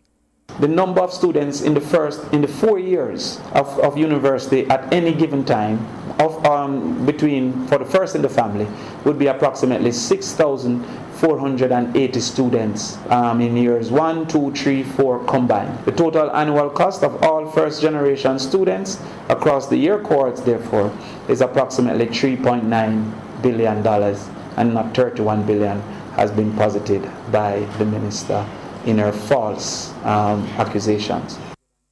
Damon Crawford, opposition spokesman on education. He was speaking at a PNP press conference on East Kings House Road on Wednesday. Nationwide News understands that the Ministry of Education has withdrawn a previously issued retirement notice for St. James High School Principal Joseph Williams. In an official letter addressed to Mr. Williams and dated March 4, 2025, the ministry confirmed that the retirement notice had been retracted with immediate effect. Nationwide News has seen a copy of the correspondence. The development follows an initial letter from the ministry dated December 13, 2024, acknowledging that Mr. Williams was nearing the retirement age of 65. At that time, he had been approved for 240 days earned vacation leave, set to run from September 1, 2025 to April 30, 2026. His retirement was scheduled for May 1, 2026. However, in the updated letter, the ministry revised the leave period, now extending it from September 1, 2026 to April 30, 2027. As a result, Mr. Williams' new retirement date is May 1, 2027. The ministry cited the government's ongoing efforts to amend the Pensions Public Service Act 2017 as the reason for the change. This adjustment means Mr. Williams will continue serving as principal of St. James High for an additional year. He has led the school since 2006. Head of Operations for the Clarendon Police, Deputy Superintendent Anton Gur Cardoza, says his division's efforts to control crime in the parish have caused the criminals to flee to other police jurisdictions and have met their demise. He was speaking at the Maypen Chamber of Commerce and Industries Business Town Hall meeting at St. Gabriel's Anglican Church Hall on Wednesday. As a division, we are doing reasonably well in our crime-fighting efforts, leading from last year into now. For last year, we had 69 murders. If you are to compare this with 2023 figure, when we saw 105 murders, we have had a significant reduction in our murders. We have been doing such a good job that we have been finding that several of the criminals who operated in our space, who reside in our space, have met their demise in other jurisdictions. According to the JCF's latest crime data up to March 22, Clarendon recorded 54 serious crimes. Of that number, 9 were murders. That's a 40% decline in homicides when compared to the corresponding period last year. Robberies saw a 55% decline. But break-ins recorded a 27% increase in the division, with 28 incidents reported up to March 22. DSP Cardoza says majority of the break-ins have occurred in households. We still struggle a bit with robberies and break-ins. The good thing is that based on our analysis since the start of the year, the business community has not necessarily been affected by the robberies. We find that there are other persons, commuters, persons walking along the street who may or may not have been a little carefree and they were robbed. But as far as the business community is concerned, they have not been impacted, which is good, and we hope to keep it that way. With regards to break-ins, we have a couple break-ins that affect businesses, but for the most part, break-ins affect households. DSP Anton Gur Cardoza, Head of Operations for the Clarendon Police Division. And in international news now, at least 6 people are feared dead after a tourist submarine sank in the Red Sea early on Thursday. Several people have been injured and 29 others rescued after the incident off the Egyptian city of Hurghada. The BBC is reporting that around 40 passengers were on board the submarine. The boat, called Sinbad, sank close to the harbor. It has been running tourist trips in the area for several years. The company says it holds 2 of only 14 real recreational submarines in the world. It allows tourists to travel 82 feet deep in the sea to explore coral reef and its marine inhabitants. And that's it for the news at 7.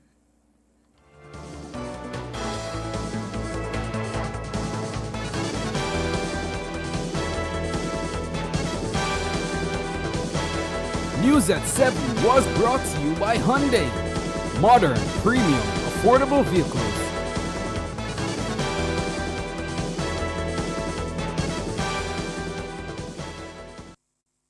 Sign up for the JN Money Card. It's safe, convenient, and free. The time by JN Money is 7:16. Rent or buy your hurricane supplies from Total Tools. Visit 102 Main Street, Ocho Rios, or 34 Slipe Road, Kingston 5. The temperature brought to you by Total Tools Jamaica is 26 degrees Celsius in capital city Kingston, 25 out west in Montego Bay, and 20 degrees Celsius in Mandeville. Looking for a gym that's got it all? Welcome to Express Fitness, where fitness meets convenience. With 24/7 access, you can work out whenever it suits you. And with island-wide locations, we're always close by anywhere and anytime. Love classes? We've got them. From aerobics to dance to spin, you name it, we've got it. Our certified trainers are here to take you on a journey. Call us at 888-FITNESS or visit our website at expressfitnessja.com. Express Fitness, your goal or mission. Want to reduce your high electricity bills? Then Peak Energy has the solution for you. From grid tied to hybrid solar inverters with full lithium-ion battery pack. Installation and maintenance packages available. Visit us at Shop 1, 3 Mosquito Valley Road, Red Hill, St. Andrew. Call 876-279-8820 or 944-0668. Or email us at peakenergysolutionsja@gmail.com. Peak Energy for everything solar. Experience the joy of buying a brand new Hyundai without breaking the bank. Yes, buying a brand new car should never leave you broke. From stylish designs and safety features to comfortable driving and reliability, Hyundai is the choice. Hyundai vehicles come standard with 2 years free service and 5 years warranty and roadside assistance for your peace of mind. Drive 2 years without service cost and 5 years without fear of being stranded. Hyundai. Conditions apply.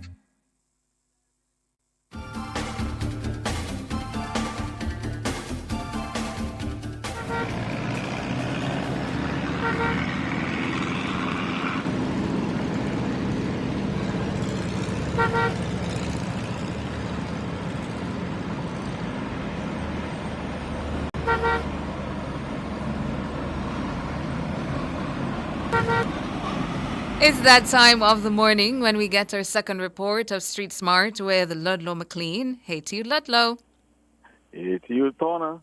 This time of the morning, yes. Bright and sunny and busy. Motors coming out of Harborview.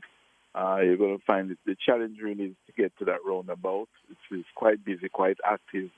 But once you get there, though, if you're making it onto the airport, Norman Manley Highway, no problems there. If you're on Floresville Glasgow Highway, that is pretty good going also, all the way up to Michael Manley Boulevard. But if you choose to get, by the way, Harborview is actually in the Kingston 17 area. Now, if you choose to go up Mountain View Avenue, you can expect some build-up just in the vicinity of the intersection of Deaner Road and Mountain View Avenue going up and towards the vicinity of Nannyville. Then going further up, the build-up rate is at the intersection of Old Loop Road and Mountain View Avenue. Then going across to CV Avenue. You also notice traffic coming down Old Loop Road it's a steady flow all the way down past Stanton Terrace and going further down to Old Loop Road and the Lady Musgrave Road. Now going further, you'll notice traffic along Trafalgar Road in both directions. That's busy because most of that traffic is coming from Waterloo Road, which is always busy at this point in time. And if you're making it down into Half-a-Tree from Trafalgar Road or even from Waterloo Road, you're definitely going to have traffic. Half-a-Tree Road already has traffic, and it goes all the way into the Crossroads area. The road that runs across Lyndhurst Road also carries traffic, and Retirement Road off Lyndhurst Road also has traffic. Traffic is also coming from Russell Road, so it's quite a busy Thursday morning. And no doubt we'll have traffic after this report in other areas. So you can look out like the Slipe Road, North Street, in that vicinity of Parade, North, South, East, West Parade. And it's early morning market people in the Carnation area, Darling Street, so on, and all these areas. So it's going to be a busy Thursday morning. So as usual, we urge you to lane properly and be street smart. Street smart. Your safety is all concerned. It's over to you, Donna. Thank you so much, Ludlow, for that second report of Street Smart. Up next, the front page.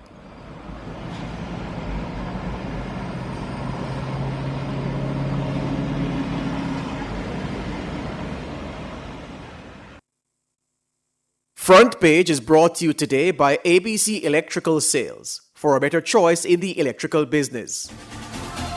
For all your electrical needs, visit ABC Electrical Sales. They stock a wide variety of electrical supplies including plugs, switches, panel boards and conduits, plus energy-saving fixtures.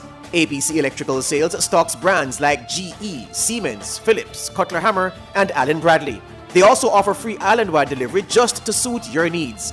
Visit them at Shop 8, Hagley Park Plaza, Kingston 10, or call 876-754-3714-5 or 876-754-3825-8. ABC Electrical Sales, for a better choice in the electrical business.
We're back with you. It's the front page, and of course, we are taking some reactions to the US's commitment yesterday, particularly the travel advisories that would have been reviewed that consistently we've seen it caution Americans about coming to Jamaica. U.S. Secretary of State Marco Rubio says the Trump administration is committed to reviewing travel advisories that caution Americans about coming to Jamaica. He gave that commitment while speaking with the Prime Minister at the office of the Prime Minister yesterday. Secretary Rubio, who was set to depart Jamaica yesterday afternoon, was on his inaugural visit to the country to hold bilateral talks with the Prime Minister, Dr. Andrew Holness.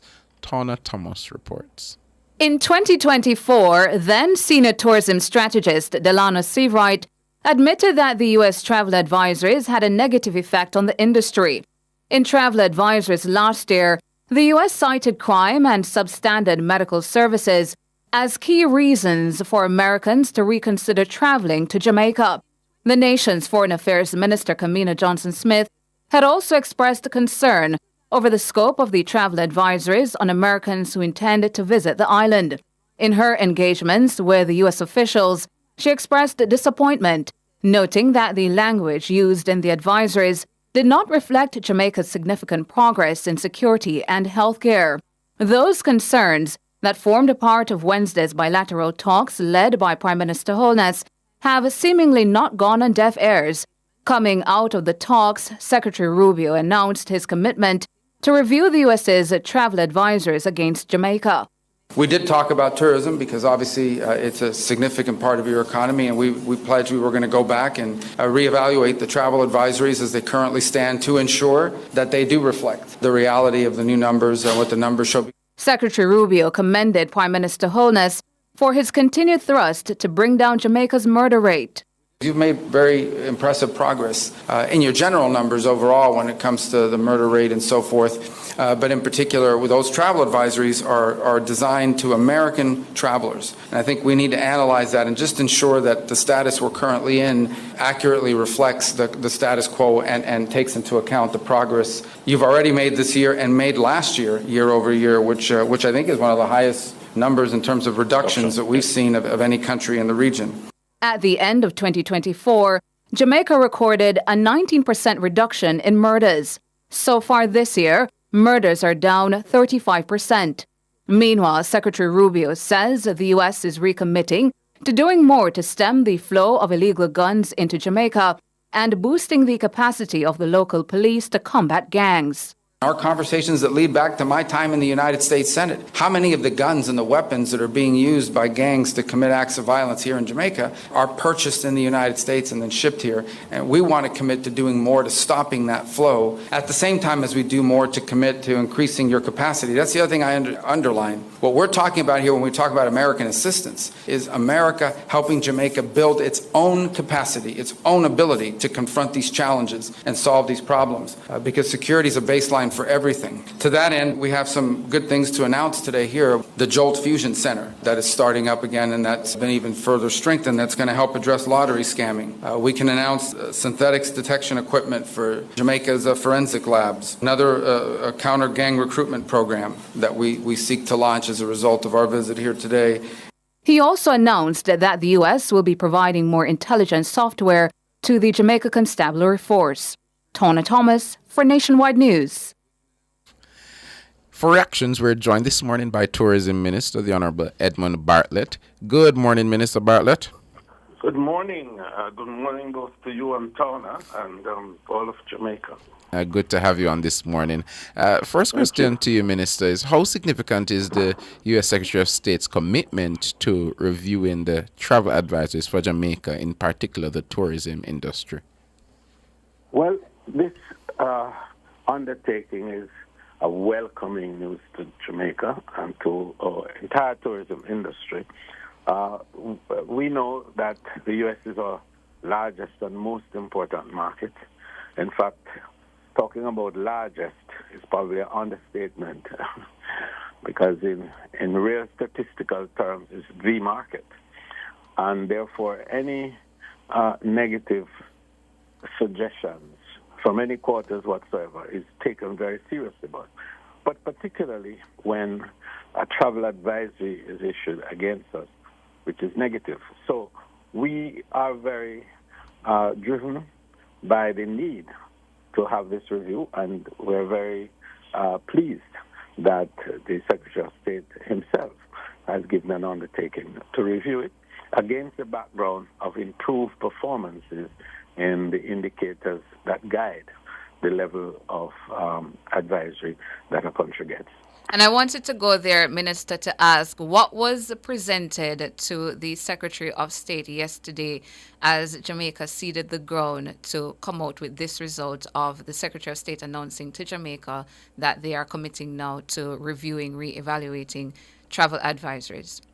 Well, our Prime Minister led the discussion, and he was very forthright in terms of indicating the performance of Jamaica against some of the indicators that are used to judge the safety and security of particularly American visitors coming to Jamaica.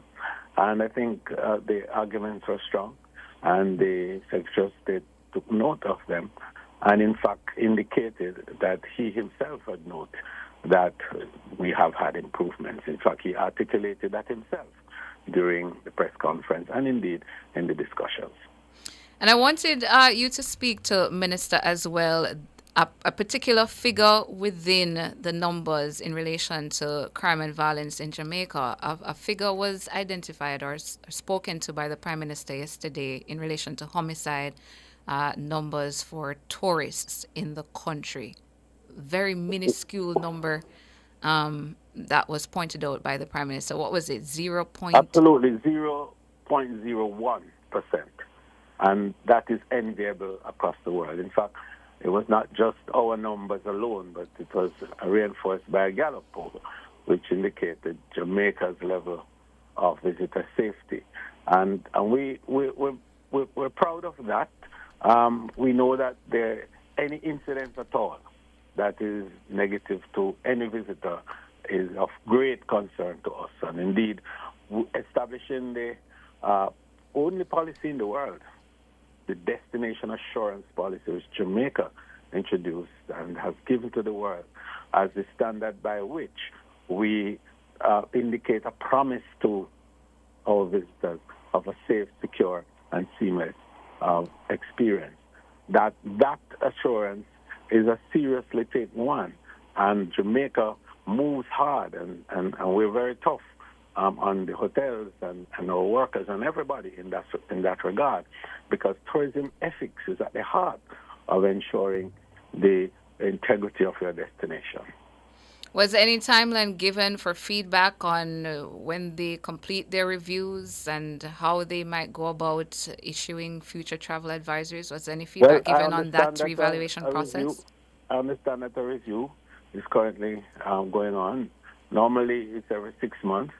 And I think there was a sort of lull for the period ending December 31st, which normally would be January, because of transition, no doubt.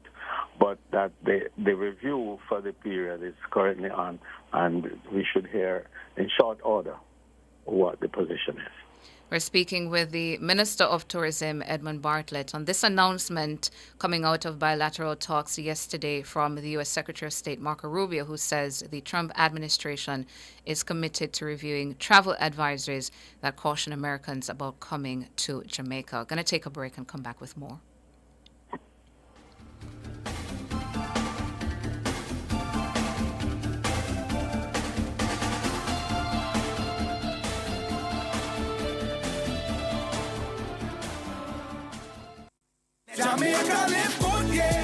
Give up every illegal gun. Call the police at 119 or Crime Stop at 311. The time by the Ministry of National Security is... It's 7:33. Fix up with Fleetwood products for your home improvement, personal care, and aromatherapy needs. They have your well-being in mind. Available at retailers island-wide. The temperature by Fleetwood Jamaica is... 26 degrees Celsius in Kingston, 27 degrees Celsius in Montego Bay, and 20 degrees Celsius in Mandeville. The sweetest deals are here in Active Home Center's Home Sweet Home Sale. From Monday, March 24th to Saturday, March 29th, grab amazing savings on brand new arrivals and back in stock favorites. Plus, enjoy store-wide discounts on tiles, bathrooms, furniture, lighting, and so much more. Hurry in! These deals won't last. Visit our showrooms in Kingston and Montego Bay. Active Home Center. More savings, more choices. Conditions apply. The University of the Commonwealth Caribbean Roadshow, the roadmap to your future. Join us for fast and easy registration, informative sessions, one-on-one guidance, and more. Look out for us on March 11, Port Antonio, March 13, May Pen, March 14, Morant Bay, March 18, Mandeville, March 21, Ocho Rios, March 25, Montego Bay, and our last stop, March 28, Halfway Tree. UCC Roadshow, the roadmap to your future. You don't want to miss it. Visit www.ucc.edu.jm for more details. The general rate of price increases in Jamaica has slowed significantly. Barring any new economic shocks such as large global price increases or bad weather, inflation is expected to generally remain within Bank of Jamaica's target range of 4 to 6% for the next 2 years. Low stable price movement is good for all Jamaicans. A message from Bank of Jamaica. Singers, songwriters, producers, this is your chance to write your name into Jamaica's rich music history and also win $3 million cash in the JCDC Festival Song Competition. This is the land of my birth. And it's now so easy to enter because what? We gone digital. It's all online. Just log on to jcdc.gov.jm. Fill in the form online and upload your entry. Closing date has been extended to March 31. Enter now. Anywhere I go, I am a Jamaican. In this uncertain U.S. immigration climate, you need expert guidance you can trust. The Consular Queen LLC handles visas, waivers, petitions, and more, making immigration stress-free. Don't navigate the process alone. Get professional support today. Call 470-593-8448 now. That's 470-593-8448. The Consular Queen. Unite families, change lives. 470-593-8448. Secure your future today.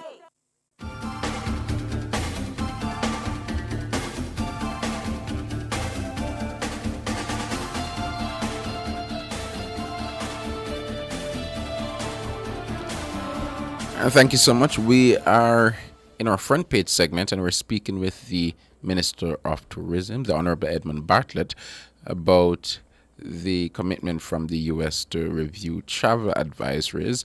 And we wanted to look at the numbers now, Minister Bartlett, particularly the economic and numerical impact of travel advisories in the past. So what can you tell us about what that impact has been on the numbers and also, you know, the economy, particularly the tourism industry and the outputs there?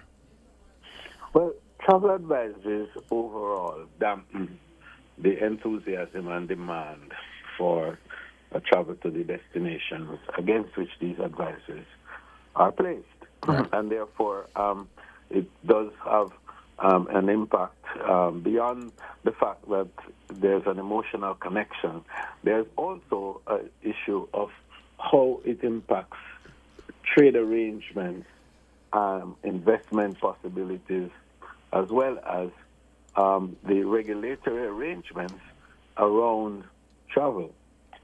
Because insurance companies, for example, are loath to make arrangements with groups for large meetings and conventions and so on. Employees of the government, for example, are very cautious. Indeed, sometimes don't travel at all to destinations that have had negative advisories. So the impact in that regard is very clear. In terms of the specific numbers that Jamaica is affected by, it varies. As I indicated, the U.S. market is our number one. In fact, it is the main market by far for Jamaica. Right. And therefore, growth that we have had over the period have been very soft since the last advisory because of the verbiage, because of the narrative around it. And so that softness reflected in 1% or 2%, in terms of the level of growth that we had projected. So instead of growing by, say, 10%, you'll grow by 7 or 8. Right? So in the instance of Jamaica now, we had a number of other variables which impacted our numbers last year. We had a hurricane, Beryl. We had the supply chain disruptions as well. And when you add that to the travel advisory, it actually resulted in just a flattening of our growth for last year. So we regard this commitment to review, and the tone of the commitment suggests a positive review, and we are anticipating that, and that will reverse that element of the variables that would have impacted our softness of growth last year.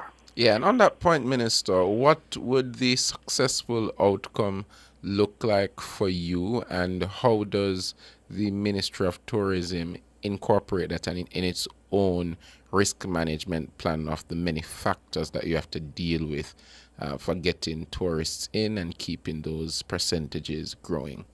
Excellent question, because that has been our strategy. In fact, for the last 8 years, we have been driving market diversification as an important element of future-proofing our market. And the good news in that regard is that the South American market is now coming into its own. This has been a market that has languished somewhat, but now we have airlift arrangements that are strong.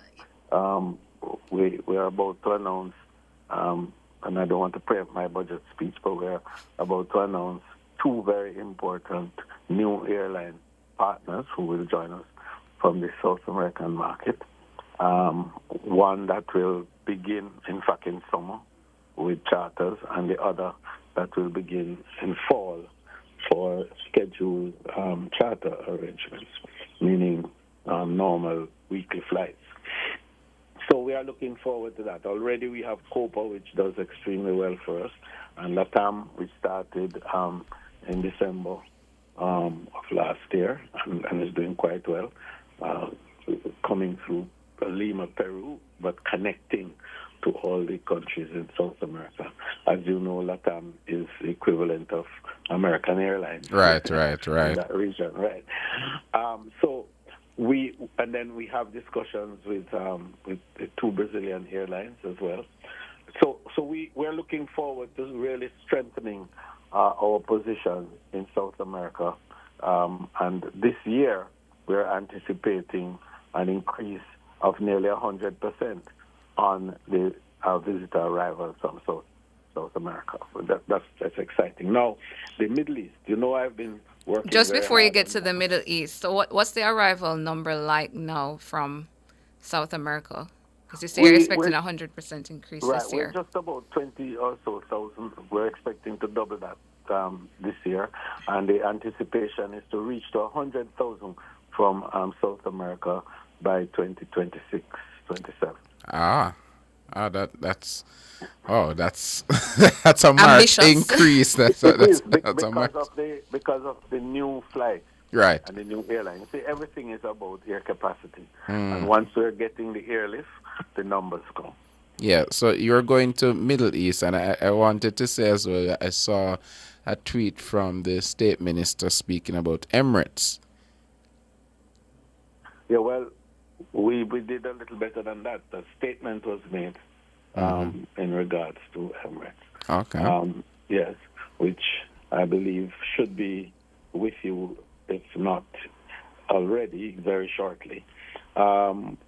Because 5 years ago we started that campaign, and both myself and the Minister of Foreign Affairs went and met with the chairman of Emirates. And my team and I have followed up with that, Donovan White, Delano Seabright himself, as well as our local teams in the area. And we are happy to announce now that after all these discussions and efforts, Emirates will fly from Dubai through Frankfurt to Montego Bay on the 10th of April starting, and once a week throughout until December. And once that rotation goes well, as we expect it to, then we can expect to have scheduled daily flights, no doubt, thereafter. We are excited about that development because of what it will do for the whole MENA area, that is the Middle East and North Africa, as well as India. And we have been working the Indian market through partners there, but Airlift has been our bugbear.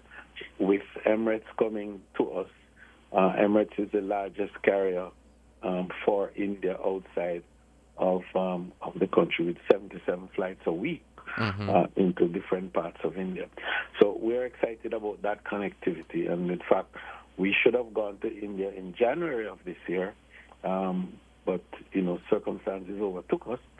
We have a team working, or a high commissioner there is working with an agency that we've set up, and we are working with Chris Gale, our good brother, who is an icon. Yeah, loved in India. Yeah.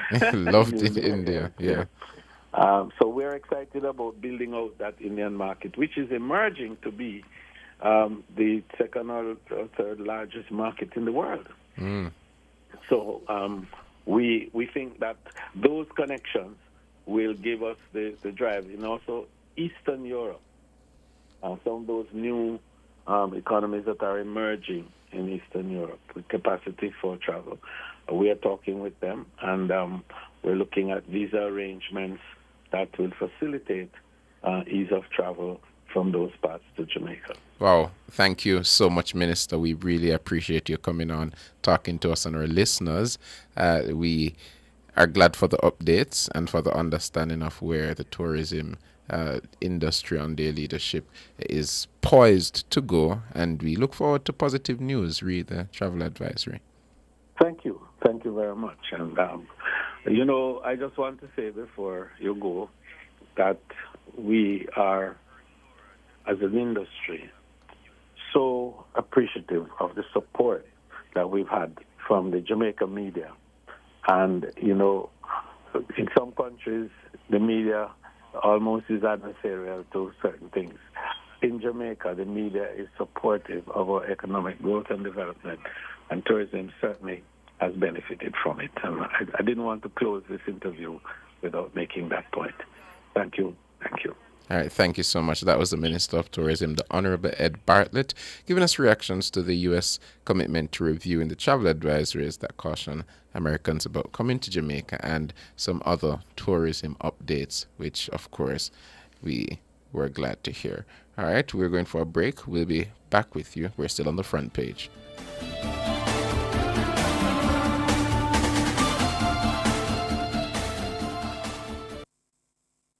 Crispy, crunchy, tantalizing fried chicken only at Bird Shack. Satisfy your hunger today. The temperature brought to you by Bird Shack Fried Chicken in Kingston, Montego Bay, and Ochivios is 27 degrees Celsius in Kingston, 25 degrees Celsius in Montego Bay, and 20 degrees Celsius in cool Mandeville. At Hawkeye, our mission is to deliver cutting-edge security solutions to help you keep track of the things you value most. The temperature by Hawkeye is 27 degrees Celsius in Kingston, 25 degrees Celsius out west in Montego Bay, and 20 degrees Celsius in cool Mandeville. Every day I come home from work knowing I'm made for more. I want to do my own thing. So I got a Jane Bank small business loan. I did. And when I opened up my liquor salon that first day, big things. Now I am my own boss, hopping my own style on the world. Jane Bank small business loan helped me trend up. Jane Bank helps you grow your business with a Jane Bank small business loan that is perfect for you. Borrow from $10,000 up to $1.5 million to help cover expenses. Visit janebank.com to get started today. Jane Bank will help you find a way.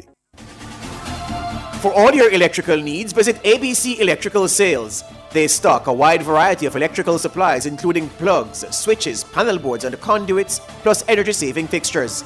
ABC Electrical Sales stocks brands like GE, Siemens, Philips, Cutler Hammer, and Allen Bradley. They also offer free island-wide delivery just to suit your needs.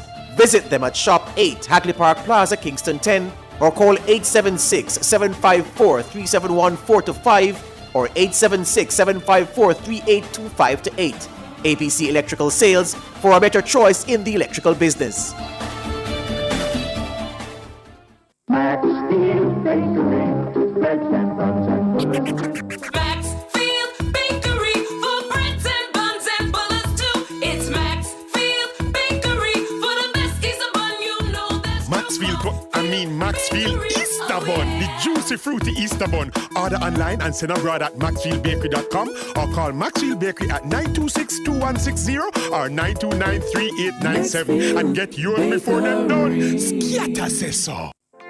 Are you ready to debate, dominate, and drive change? The public sector debate competition is back, bigger, bolder, and better than ever. Public sector employees, this is your chance to showcase your skills, sharpen your arguments, and tackle the nation's biggest issues head on. Don't wait. Registration closes March 28, 2025. Sign up now at publicsectortransformation.gov.jm. Brought to you by the Transformation Implementation Unit, building a better public sector for all.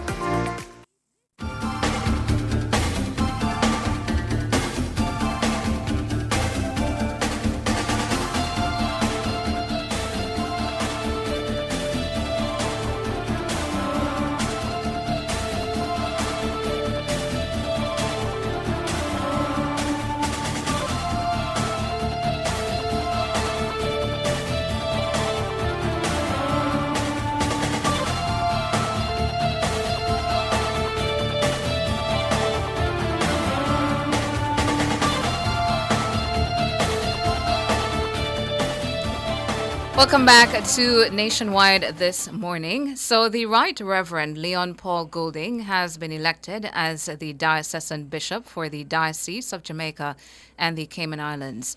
Bishop Goulding secured 204 out of 214 votes cast by clergy and lay representatives at the special synod known as the Elective Assembly held at the St. Luke's Church Hall in Crossroads. This outcome reflects a two-thirds majority in both the House of Clergy and the House of Laity in accordance with the Church's constitution and canons. The election results will now be submitted to the Right Reverend Philip Wright, Bishop of Belize and Senior Bishop of the Church in the Province of the West Indies, CPWI, who will seek written confirmation from the bishops of the other 7 dioceses in the province. Bishop Goulding succeeds the Most Reverend Dr. the Honorable Howard Gregory, who retired in December last year and will serve as the 15th diocesan bishop. Reverend Goulding joins us now. Good morning to you, Reverend. Good morning to you and your listeners. Thank you so much for joining us here on Nationwide this morning. Can you share with us, Reverend, what first inspired you to pursue a life of ministry, and talk to us some more about yourself? A lot of people might not be familiar with you. Okay. I grew up in Spanish Town at the Cathedral Church. That's where it all began and where I experienced my conversion under the late Canon Basil Jones and then George Thomas. And George Thomas was very influential in encouraging me to consider offering myself for full-time service in the church. And it was during his incumbency when he was in charge that I did offer myself. I became very involved in the life of the church. I was a server, part of the youth movement, and I believe belonging to a congregation at the time and a youth movement where we served at least 2 Sundays for the month. We were found at the hospital doing service and visiting the sick, and also the infirmary, and occasionally through the year visiting some of the sick and shut-in and seeking to bring cheer and hope to them. Mm-hmm. So I believe it is out of that context that I have been inspired to give of myself in service. And the truth is that I got a lot of support from lay people in the congregation, prayerful support, through Bible study. And then when I did offer myself, I was encouraged by that. So what are your immediate priorities as you step into this new role? My immediate priority is to listen and to try and discern what are the things that we need to do. There are a number of areas that face us as a church that we need to look at and to see how best we can move forward with them. They're not new. Looking at our youth and how we equip them, educate them in the faith. Vocations, as you probably know well through the media, that we are having some challenges in terms of full-time vocations in the church. And that's an area we will have to look at as to how we can encourage persons to look at service, full-time service in the church as an option and as a way of finding some fulfillment. We're also an aging church, so I think we also have to look at what kind of ministry we now need to develop to meet our senior citizens where they are. And there are a number of challenges otherwise. Yes, as you also know, we have dwindling congregations, but those are, or some of them are in areas where there have been demographic shifts, and therefore the population itself is dwindling. So that's another area we have to look at. We've started some work in some of these areas, but we will have to continue the work. And we also have to look at how are we going to finance the mission and ministry of the church, and how do we change in a changing society, certainly with advancements in technology and science, and how we equip our people.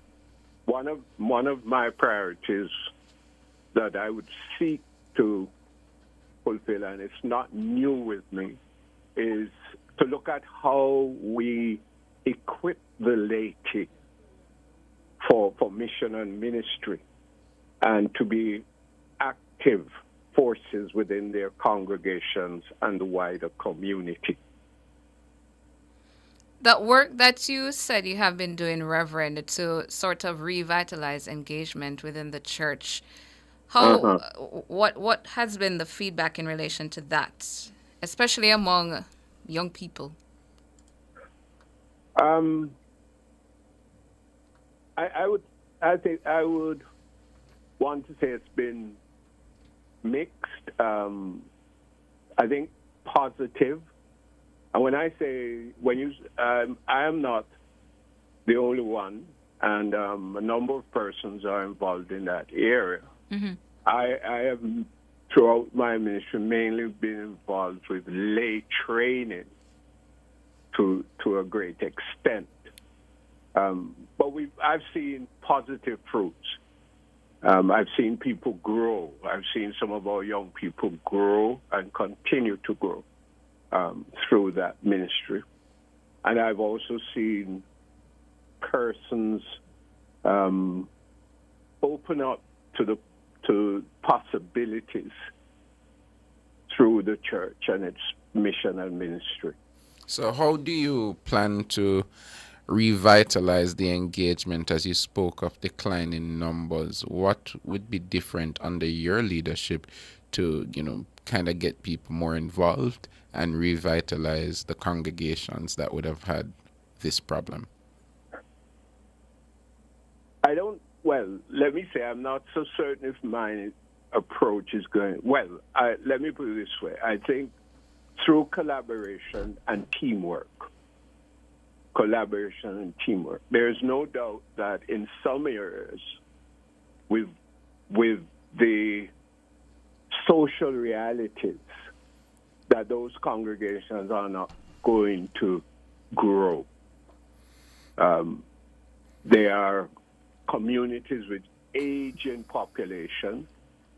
Young people are not staying in them because there are not much opportunities. Gone are the days when many of our persons lived in a village or community nearly all their lives. Mm-hmm.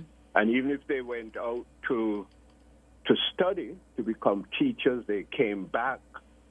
They came back as postmistress, and that's not happening anymore.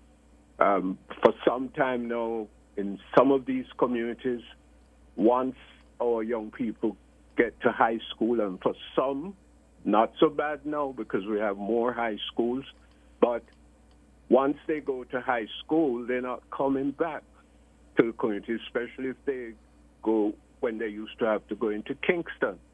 And our young people now are far more exposed to the world in terms of what it has to offer. And so if they're in communities where there's not much opportunities, they're going to move out. And those are some of the things we have to face. It's not true in every community. There are challenges that we will have to look at. Probably the church is not doing what it should do in some communities, but there are some communities, no matter what resources you put into them, you're going to have challenges, continue to have challenges, and you're going to continue to have dwindling numbers. Well, Reverend Golding, we thank you so much for speaking with us this morning, and congratulations on being elected as the new bishop of the Anglican diocesan bishop, rather.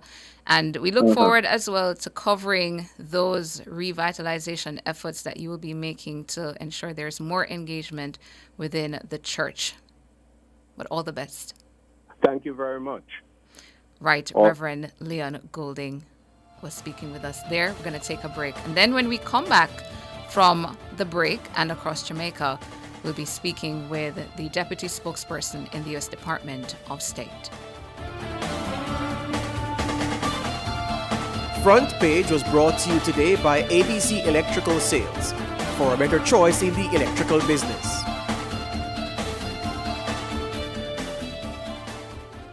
You're listening to Nationwide 90 FM. The time is 8:01.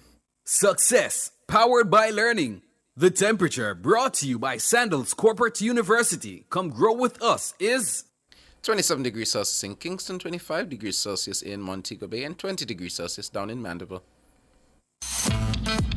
Jana Global Accreditation, promoting consumer confidence, facilitating market access through internationally accepted accreditation and training services. Accreditation, your visa for global access. Accredited once, accepted everywhere. Call Janet Global Accreditation at 876-968-7790 or visit our website at www.janet.gov.jm.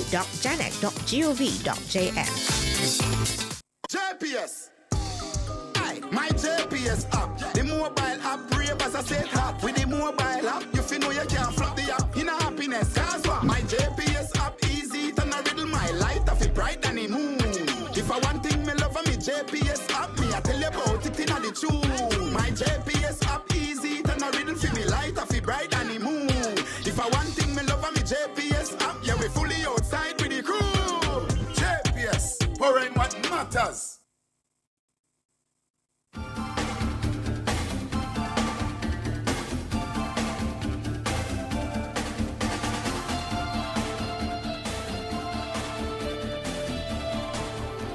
We're back with you. It's Nationwide this morning.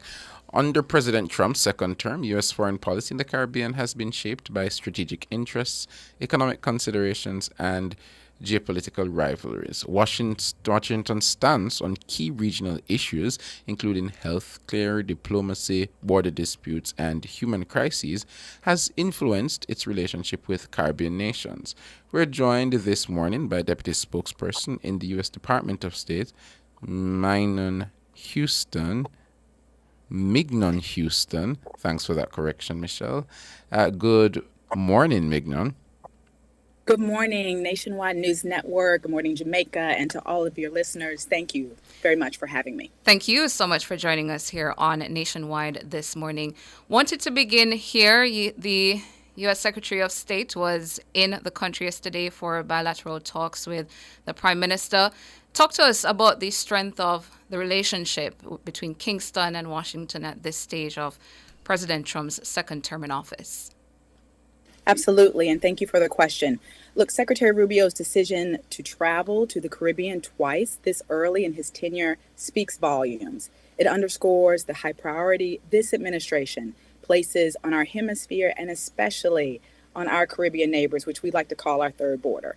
The Secretary was very clear and when he talked about our relationship that is really built on deep people-to-people ties with the dynamic Jamaican American community that we have here in the United States. And I would be remiss if I did not acknowledge, as a U.S. diplomat, one of my inspirations in joining the Foreign Service, which is Secretary of State Colin Powell and his parents of Jamaican descent. The modernization and the strategies that he left here at the department continue on to this day. And so you see this real powerful connection between the United States and Jamaica, and his presence in Jamaica this early in his tenure is a testament to that, including our economic partnerships, our security partnerships that are really built on true cooperation and the strength of which has seen really phenomenal results, not only between our bilateral relationships, but in the region as well.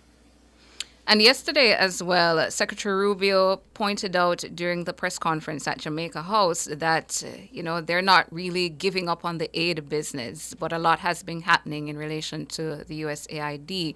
What's the message that Jamaicans should take away from all that is happening now in the U.S. in relation to USAID? And that one sentence from the Secretary of State that, listen, the U.S. is not giving up on the aid business. That's exactly right. I mean, Americans, as you know, elected President Trump to ensure every dollar spent is aligned with U.S. national interest. And that involves making tough decisions, right? But critical USAID program awards still remain active. They continue to be awards right now for emergency food assistance, life-saving humanitarian assistance, and that will not stop. We are committed to promoting humanitarian assistance and award programs that are not only aligned with our interests, but also the vision articulated by our leaders and our partners. And we heard Secretary Rubio state that yesterday. And I think that is a vision that our partners around the world can join us in. And we hope that we will continue to have these tough conversations about this because it is an important topic. And we want to be clear that we are not ending foreign aid, but we are really realigning it to match U.S. foreign policy goals and priorities. I want to take the interview to a little bit of a turn, looking at the region, the Essequibo region, particularly as it relates to Venezuela's hostile claim of that region and the U.S.'s position on it. Is the U.S. currently in full support of Guyana? And if the hostilities were to increase, would there be further support from the United States in this region? Well, look, our position here at the Department of State under Secretary's leadership has been very clear that the United States firmly supports Guyana's territorial integrity, period. We support a peaceful resolution of the border controversy between the Venezuela and Guyana, and we have publicly stated that this is based on the 1899 arbitral award determined the land boundary between Venezuela and Guyana, and this should be respected unless and until a new boundary is set by a competent legal body. This is what we will continue to be committed to. I just want to touch back on the matter of aid. I'm seeing in our local media today a story that indicates that the Trump administration is to cut vaccine support to developing countries. And I wanted to ask, because vaccine, for example, played a significant role as Caribbean leaders battled to protect their people from the worst of COVID. And the Trump administration is now ending vaccine support for some of the world's poorest countries. I recall seeing Sierra Leone as well talking about how this could be detrimental to their vaccination programs in relation to their children.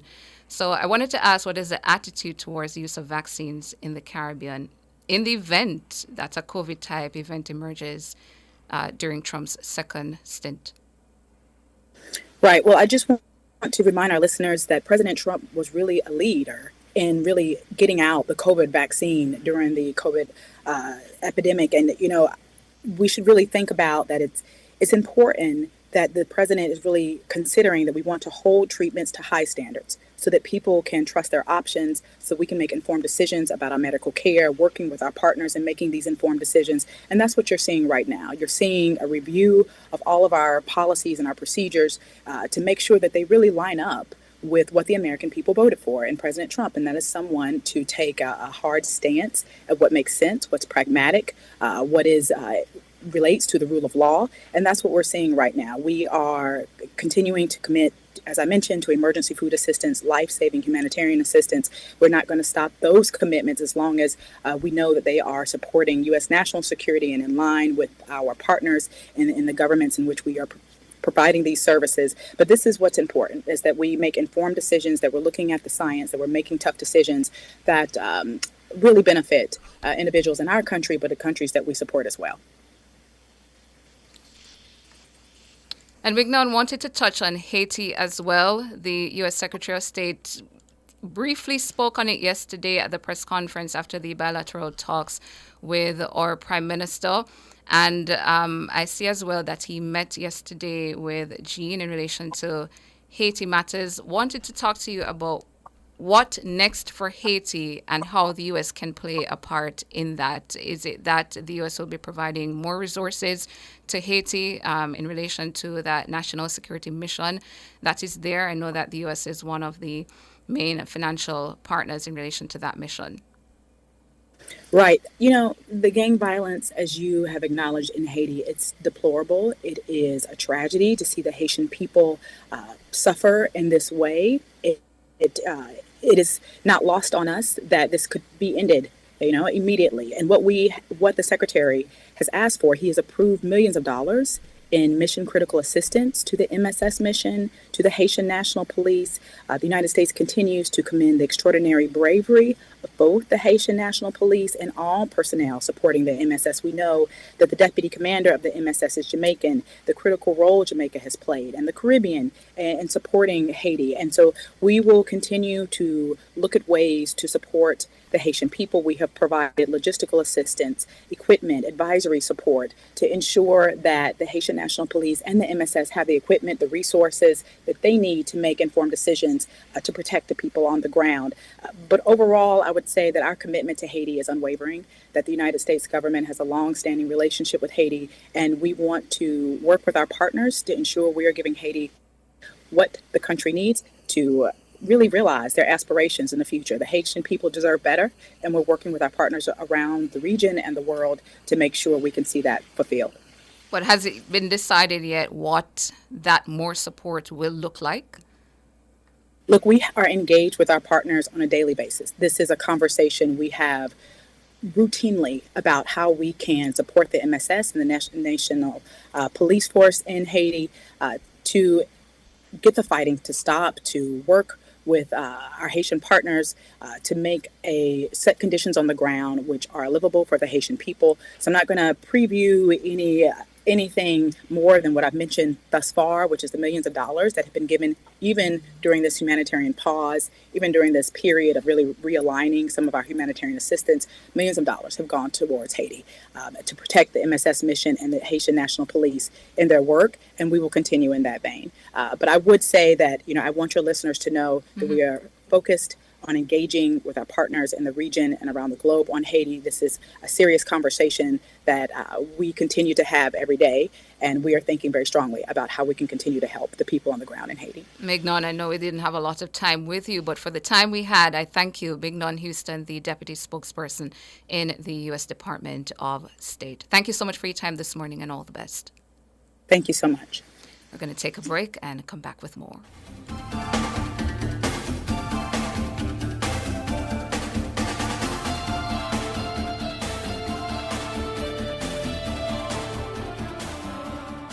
The University of the Commonwealth Caribbean Roadshow, the roadmap to your future. Join us for fast and easy registration, informative sessions, one-on-one guidance, and more. Look out for us on March 11, Port Antonio, March 13, May Pen, March 14, Morant Bay, March 18, Mandeville, March 21, Ocho Rios, March 25, Montego Bay, and our last stop, March 28, Halfway Tree. UCC Roadshow, the roadmap to your future. You don't want to miss it. Visit www.ucc.edu.jm for more details. The Jamaica Midlife Health Society invites you to a free webinar discussing maximizing your brain health before, during, and beyond midlife. Their distinguished panel includes guest speaker Professor Errol Morrison and industry experts Professor Denise Eldemaya Shera, Dr. Kai Morgan Campbell, and Dr. Brian Kazera. The event starts at 2 p.m. on Sunday, March 30, 2025. Register for the Zoom link through their Instagram page at Jamaica Midlife or email marketing for jmhs@gmail.com for more information. Sponsored by Nationwide 90 FM.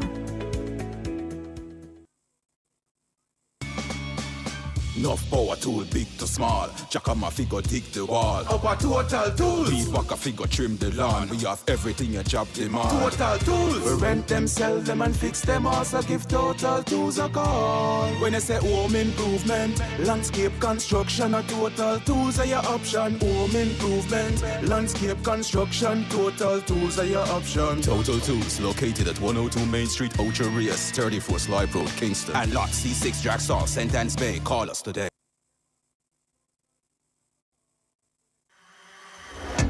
Experience the joy of buying a brand new Hyundai without breaking the bank. Yes, buying a brand new car should never leave you broke. From stylish designs and safety features to comfortable driving and reliability, Hyundai is the choice. Hyundai vehicles come standard with 2 years free service and 5 years warranty and roadside assistance for your peace of mind. Drive 2 years without service cost and 5 years without fear of being stranded. Hyundai. Conditions apply.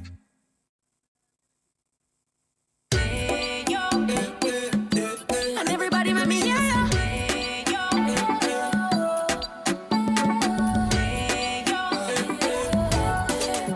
Me have to ask, why eat other snacks when sunshine has the best for you? Nature's best buns are crunchy. The flavor that sings to you, salted banana and plantain. Taste the freshness, naturally sweet. The flavor that sings to you. Ayo, nature's best bunch. Residents of Manchester, the Jamaica Customs Agency will be in your parish on Friday, March 28, 2025 from 10 a.m. to 5 p.m. for Customs Meets the Community. The Town and Community Tour edition will kickstart this exciting tour in Christiana at 10 a.m. Then navigate into the parish capital, Mandeville, for the grand finale at 2:30 p.m. Get information on all things customs, contactless clearance, the Customs mobile app, incentives for farmers and manufacturers, and so much more. That's Customs Meets the Community, the Town and Community Tour edition in Manchester this Friday, March 28 from 10 a.m. to 5 p.m. Jamaica Customs, reaching our customers where they are. The University of the Commonwealth Caribbean Roadshow, the roadmap to your future. Join us for fast and easy registration, informative sessions, one-on-one guidance, and more. Look out for us on March 11, Port Antonio, March 13, May Pen, March 14, Morant Bay, March 18, Mandeville, March 21, Ocho Rios, March 25, Montego Bay, and our last stop, March 28, Halfway Tree. UCC Roadshow, the roadmap to your future. You don't want to miss it. Visit www.ucc.edu.jm for more details. Apply for your NHD refunds at nhd.gov.jm or via the NHD app. Do not click on any links offering to help you. The time by the NHD is... It's 8:17. Fontana Pharmacy has a wide variety of items from pharmaceuticals, household, cosmetics, toys, and more. The temperature by Fontana Pharmacy. It's all good inside is... It's 27 degrees Celsius in Kingston and Montego Bay and 20 degrees Celsius in Mandeville.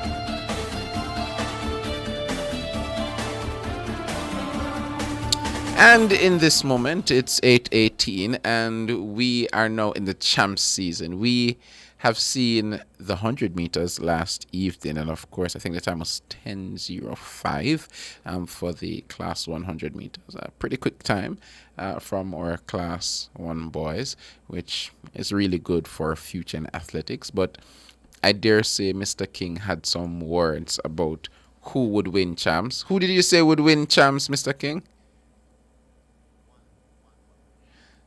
I don't know the school that he's referring to, but he said something about one chocolate bar. One bar. I don't know about a bar being in the championships. We've been called that from time to time. I don't know about a bar being in the championship. So if you could share with me the name of the school, I'm trying to. Oh, Calabar. Okay, Calabar High School for Boys. Is that the official name, or is it just Calabar Boys? They have very long names at high schools when the official names are very long names. But I dare say to you, Mr. King, in 2010, when Champs, the Boys and Girls Champs, had its 100th anniversary, a school that normally is in the top 4, top 5, top 3 at some points, would have emerged. In the last couple of years, more so top 10, but had emerged in 2010. At that time, that school had an athlete by the name of Odin Skeen, who would have run the 100 meters, I can't forget, and he would have won in fine style.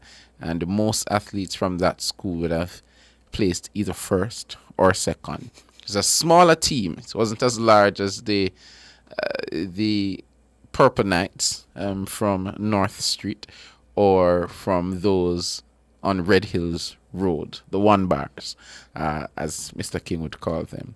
It was the great Wolmer's Boys School, or Wolmer's High School for Boys, which is the official name. Yes. Founded and established in 1729, one of the oldest schools in the English-speaking Caribbean in the Western Hemisphere. And in 2010, would have taken home the championships. Mm-hmm. I know. I don't see not one woman's comments in the chat. I don't want them to think. I don't want them to think. The entire chat is saying Rabalak. No. Calabar, the chat is saying Hearts. The chat said one college. That college could be Jamaica College. It could be. Yeah. It could be the other college. When they say one college, which of the schools are they talking about? They're speaking about Jamaica KC? College. I suspect it's Jamaica College. Okay. Yes, I suspect it's Jamaica College. I don't know. I will not sit here, Tana, and allow, the people to just throw schools at us. I dare say, despite what everybody else is saying, the Wolmer's Boys School have shown over the years that we're not just a mix of intellect, but we have done well as well in the footballing areas, in the track and field areas. German is itching to go on air and respond. I'm not sure what we've... 10 stepper ahead of them, 10 stepper. Tell them now, Selassie I federal, Rasta we a fight war spiritual. Mr. King, I get quite a guess. Well, if somebody in the chat said Wolmer's win champs every 100 years. Well, if it's every 100 years, 2010, 2110, we'll be back for it because we're claiming our 100 years. But you have some improved. supporters in the chat. I see Agriquadagis, and I don't have to come on here and to flaunt, as a Wolmerian, I don't have to flaunt because I know that those, you see, those from, we have it, Romario Finnegan, actually, from Edwin Allen, was the winner of the Class 1 finals for the 100-meter dash. He was the winner from Edwin Allen, which is good. But as I can see here, there is a Wolmerian in the final, in the finals. This is the finals? Oh, I thought he won. No, okay, I got it wrong. I wanted to see who really won. I got it. Yeah, I didn't get to watch it last night.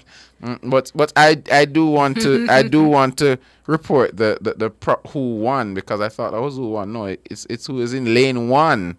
That was in lane. Oh, Gary Card won. Oh, Tona. Oh, Gary Card from the Wolmer's Boys School would have, they almost made me make a mistake. No, man. Or was it deliberate? Tana, Gary Card from the Wolmer's Boys School would have recorded a time of about 10.05, and he would have taken home that gold medal, and that's a Wolmerian. Yes, maybe we don't have all the big chat that others have, Tana, but when I saw the wrong thing. Listen, Tana, you can vouch for me. We saw one beside the Edwin Allen's guy's name. That's what we saw on the screen. Was it that what we saw, Tana? That's the lineup. That was the lineup, and Michelle, you can't be just showing us the lineup. We wanted to see who won, so the people can know, and of course the people know that even if Jermaine will be talking about all the different type of bars that he has, we have a card to play, and that was the gold card in this 100-meter dash for the Wolmerians, as Gary Card would have come out victorious. We always have some an exceptional 100-meter runner that just pops up at Wolmer's. Mm-hmm. I think we had Xavier Nairn, I don't remember how to pronounce his last name, a couple of years ago, and I remember back in the day had Odin Skeene, had a couple of them that just popped up. Am I talking too much about Wolmer's? Maybe. But the point is, all the schools are competing, and I am happy. Yes, that's why I had to go off, because if it was somebody, if it's somebody else, they would go off about their school too. I'll say all the schools are competing, and I'm always proud of the athletes for going out there. I've never been on the track myself, Tana, so I applaud them. It's hard work, and trust me, when I was in high school, I watched them train, and it was tough training. So I applaud them for their efforts, of course. Jermaine, are you taking us out?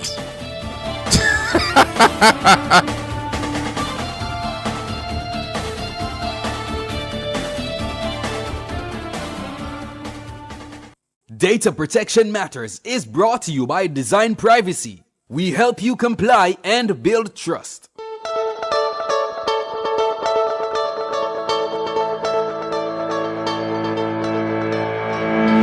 Good day. Welcome to Data Protection Matters, powered by Design Privacy. I am Chuko Emeka Cameron, and I'll be your host for today.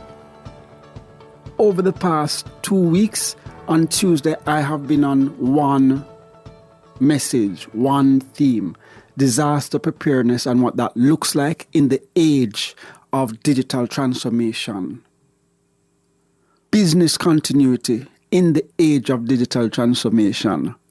About 15 years ago, when I was working with a company that was strictly technology based, there was one key employee that was entrusted with all the passwords to all the servers, all the applications. The relationship broke down between the CEO and that trusted employee. That trusted employee took away himself and went overseas without documenting or leaving any of the passwords to any of the various servers, to any of the various applications that were being used. In effect, brought the business to an end. That is a function of operating in a highly digitalized environment. That is but one downside that we must consider when we think about digital transformation from a public sector perspective and a private sector perspective. Be it if we are in the government and we're looking at implementing STEAM, we're looking at implementing electronic, what is it being called? Where they're introducing the certificate of life. They're now digitizing that exercise. If it is, we are now fully rolling out NIDS. What controls are there in place to ensure the data subject's interest come first? We have an Office of Information Commissioner that has been established. The challenge is, however, while it's set up in name and it has a address and it has employees, does the Office of the Information Commissioner have the requisite powers that have been set out in the legislation to effectively oversee and protect the interests of the data subjects? That's one question. Part of disaster preparedness is identifying the risks and putting controls to mitigate those risks. As you have heard me mention over and over again, the Data Protection Act is a risk-based exercise and is risk-driven. The Data Protection Act actually mandated that by March 31, all data controllers were to consider all the risks, consider risk to the data subject, consider the privacy risk to the data subject, and put controls in place or identify the controls that are being put in place to manage those risks, and then file those as your data protection impact assessment with the Office of the Information Commissioner by the end of March. Curiously, the Information Commissioner has communicated that you don't have to worry about identifying those risks right now or filing those controls with us, not until next year.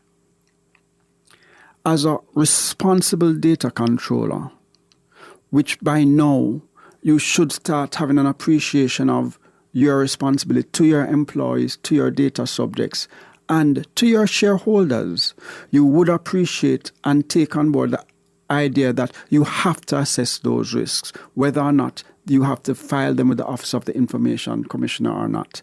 Next week, we're going to start focusing on data subjects and data subject rights, because they are at the center of the entire data protection framework that we are now governed by. So until next week, walk good.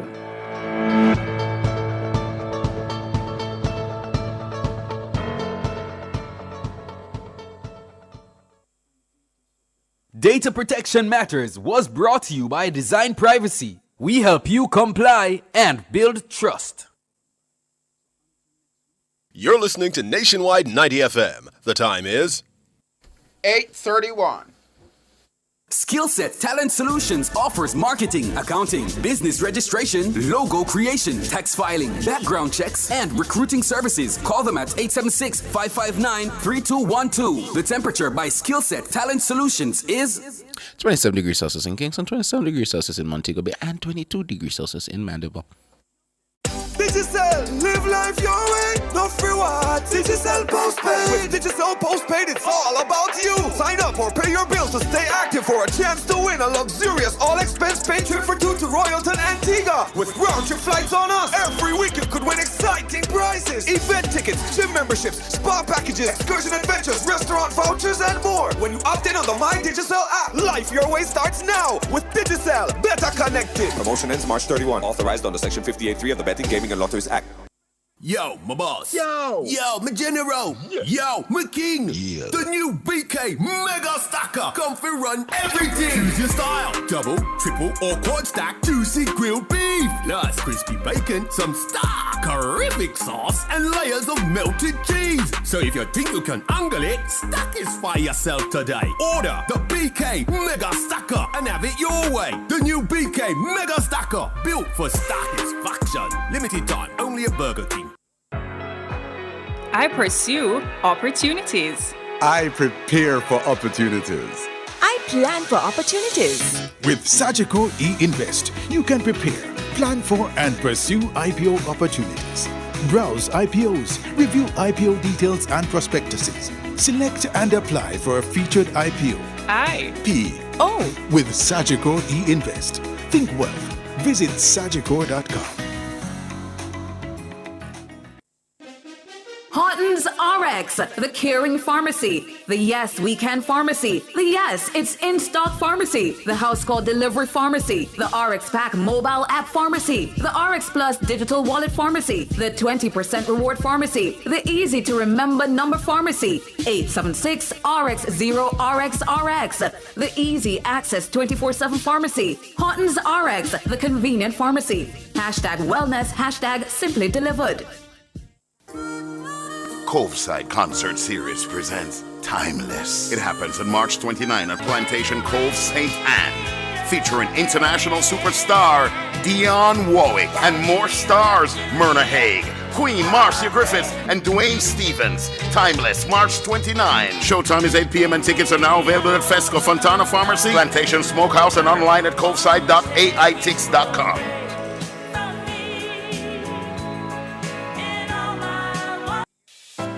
Win with love.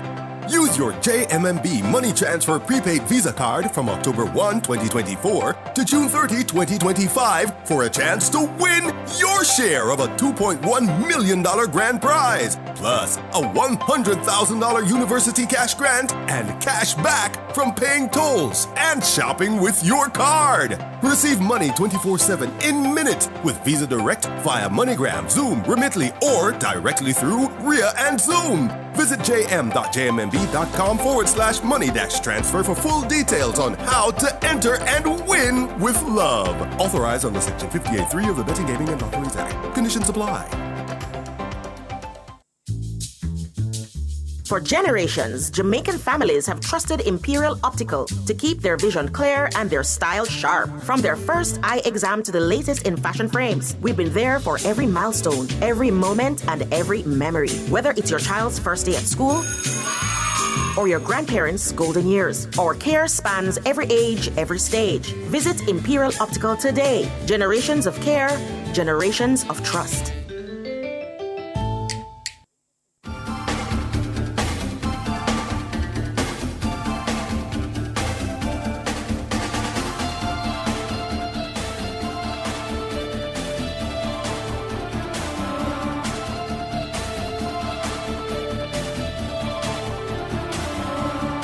We're back with you. It's one of my favorite segments. It's time for tax. And you, taxpayers seeking to benefit from the Tax Administration Special Arrears Settlement Program, you have until Monday, March 31st, 2025, which is next week, Monday, to take advantage of this flexible payment arrangements to settle your outstanding taxes.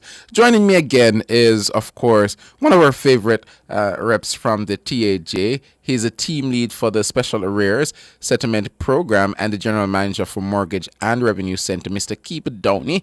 And he's here to talk about the Special Arrears Program. Welcome again, Mr. Downey. Good morning.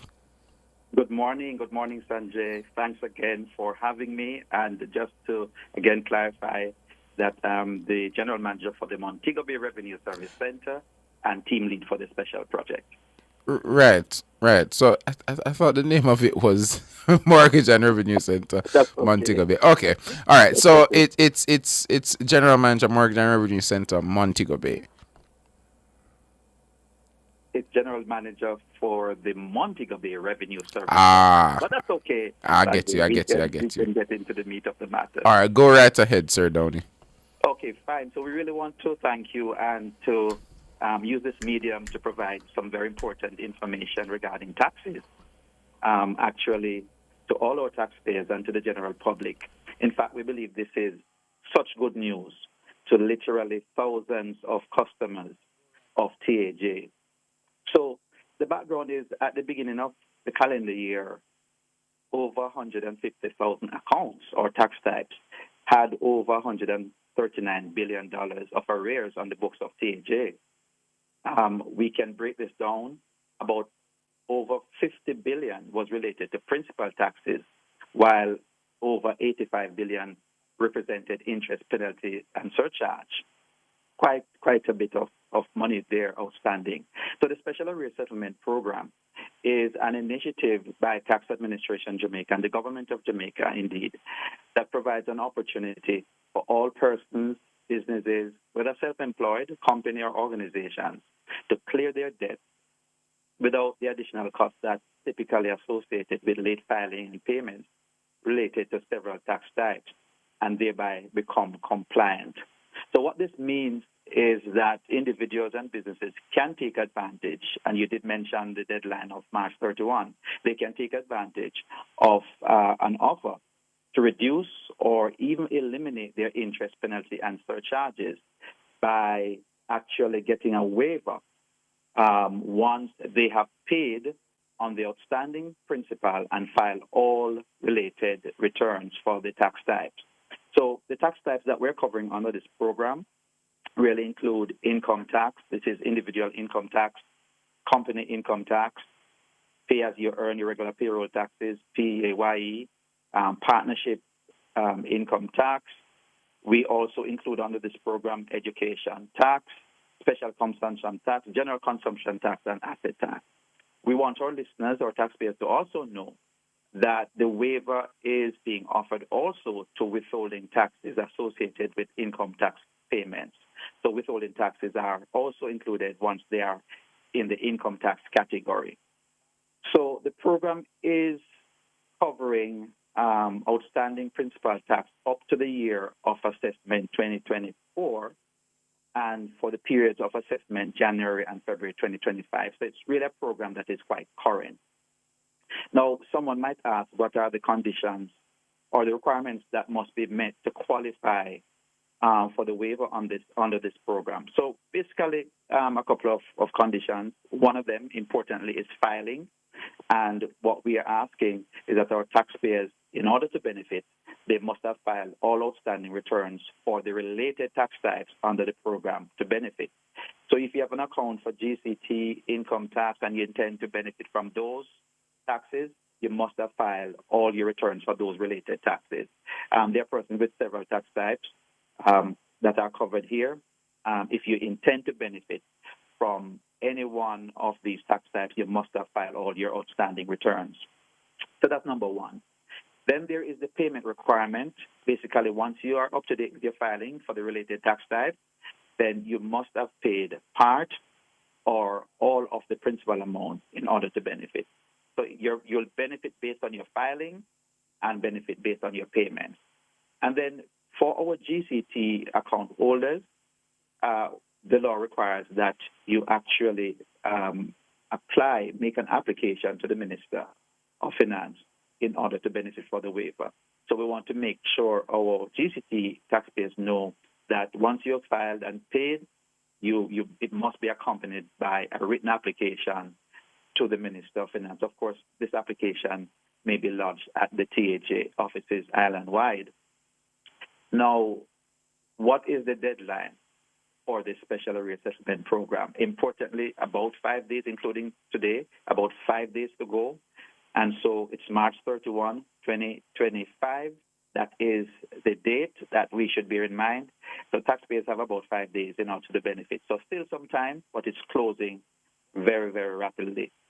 This window, of course, for taxpayers and businesses is fastly closing, and we want them to use the opportunity to eliminate or to reduce their IPS, interest, penalty, and surcharge, by getting a waiver once they have paid their outstanding principal amounts and filed all their returns for related tax types. And, persons are going to begin to ask, well, once I've done all of that, when will I begin to see the change? And we want to just caution our customers or taxpayers, we are committed to what we have indicated we're going to be doing, but we are giving every opportunity through March 31, 2025 for all our taxpayers to meet their filing obligations and pay their principal taxes. Now, some of our taxpayers will begin to see changes in their balances as soon as after March 31 as we work through. However, others will see a change in their liabilities later on, say a few weeks, as we do our procedural system changes and our process changes to make sure that these waivers are applied to their accounts. So you will begin to see some movement, but give us a couple of weeks as we make the changes. So we want our taxpayers to actually exercise some patience. Now, we're asking that as we do so, we take advantage of this opportunity now. Now, we want to let all our customers know. You might be a customer with a case under objection or appeal, and want to let you know that you have the option of paying on the principal amounts and benefit. However, it shouldn't be noted that this does not mean that a decision or an agreement has been made on the cases under objections or appeals, but you can take advantage and benefit by making a payment on your principal amounts. And then taxpayers might say, how can I get more information, a little bit more details about what you're saying this morning? And we're saying that all persons, our customers, the general public, can really contact our customer care center at 888-TAX-HELP, 888-829-4357, or visit our website at www.jamaicatax.gov.jm. And of course, all our 29 tax offices island-wide, actually, they are open, available, and persons are willing to provide additional information. You can also call us at 922-347029 or email us at communications@taj.gov.jm. So, Sanjay, basically that's what the program is about. And we are saying that the window is fast, is closing quickly, rapidly for our taxpayers to take up this option and benefit. Thank you so much, and it's always good to have you with us, Mr. Keeble Downey, from the General Manager for the Montego Bay Revenue Center and Team Lead for the Special Arrears Settlement Program. Awesome. Thank you for having me. All right. That's it for Tax and You. Of course, we're going for a break, and listeners, we'll be right back with you for our birthdays. So I'm looking forward to those who are sending in their birthdays. Of course, we'll be reading your birthdays as we see them on air. Of course, I see some people sending some birthdays in. We'll be going for a break. We'll be right back with you.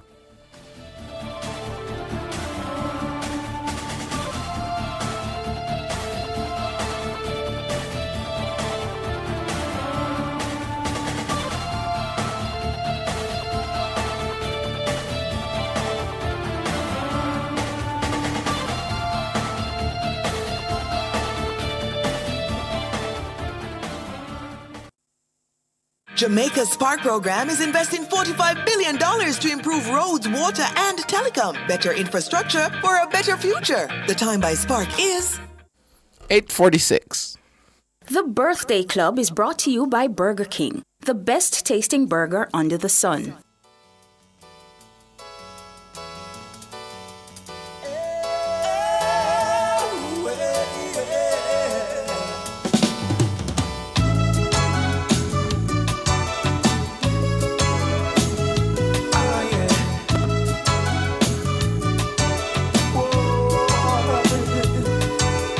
Living in this crazy world, so caught up in the confusion.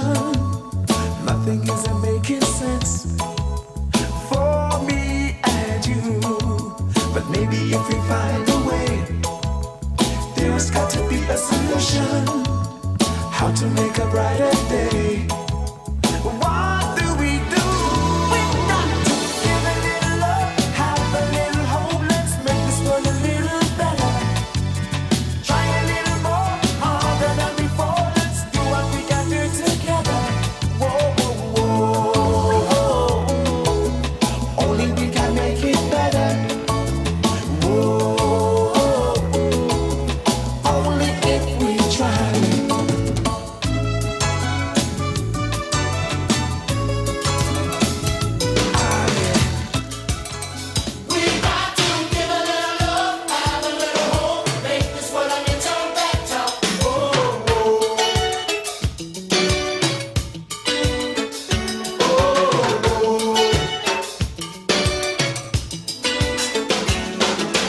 Living in this crazy world, so caught up in the confusion.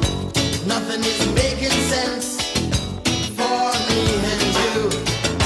Maybe we can find a way. There's got to be solution. How to make a brighter day. What do we do? Give a little love, have a little hope. Make this world a little better. Try a little more, harder than before. Let's do what we can do together. Oh, oh, oh. We can really make it better, yeah. Oh, oh, la, la, la. Only if we try.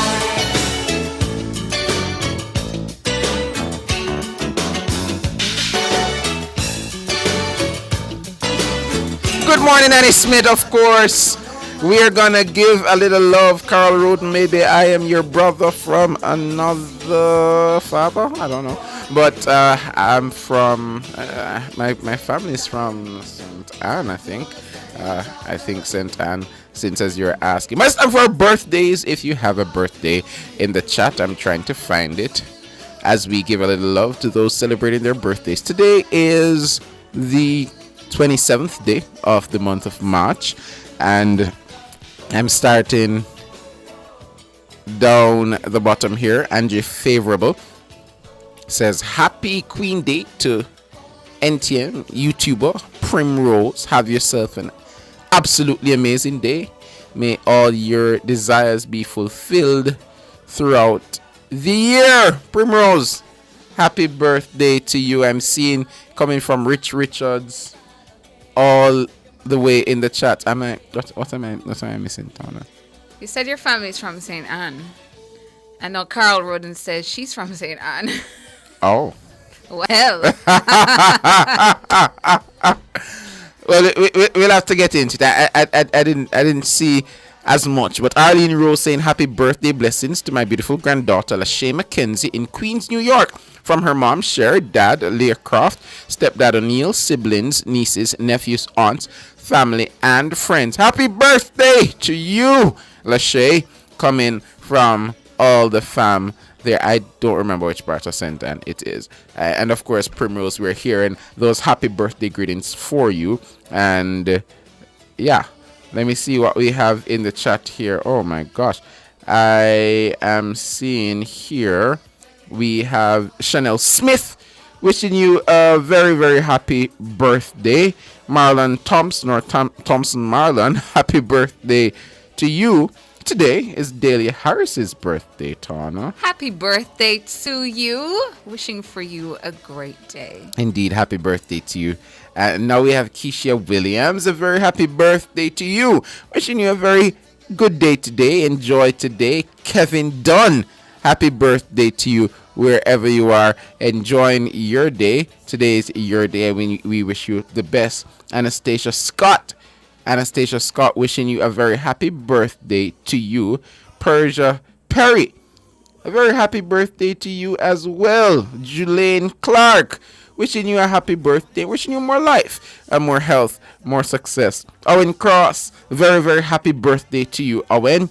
Monifa Henry, we're wishing you a happy birthday wherever you are in the hearing of our voice. This is NTM wishing you a happy birthday. Did you say happy birthday as well to Lisa Bell Clem? No, that's Hey that's to you, yours. Lisa. Happy birthday to you. It's also the birthday of Rochelle Williams and Renisha Eccleston. Happy birthday to both of you. Wishing for you ladies a very special day as well. Arlene Rowe is sending happy birthday blessings. She says to my beautiful granddaughter, Lachey Mackenzie in Queens, New York. I did that one. Oh, you said that one? Yes. You Oh, know, happy Arlene, birthday again. Happy birthday Lachey. again. Happy birthday to all our YouTubers, all our NTM family. Wishing you a very happy birthday. If you're in the hearing of my voice, I know that today will be a beautiful, beautiful, blessed day for you. And we want you to enjoy that day. Of course, Tana, if it's an anniversary day, I always say it's a good day. It's a good day for a good man to step up and come up with an anniversary plan. So happy anniversary to those who are celebrating their anniversaries today. And we always say later should be greater. And we hope it definitely will be. So if your birthday is today, we're saying happy birthday. I have one more. Christine Brown saying happy birthday to my brother Barrington Maiton. Greetings coming from his sister Christine. Yes, I met one of my cousins here on YouTube. So very, very happy birthday. Well, that's it from us, Mr. King. Do we have any more ton on your side? Did you say this one from Bonita Browning? Sending happy birthday greetings to Owen Fisher. No, that's... Hey to you, Owen. Yeah. Happy birthday to you. Wishing for you a great day from Bonita Browning here on YouTube.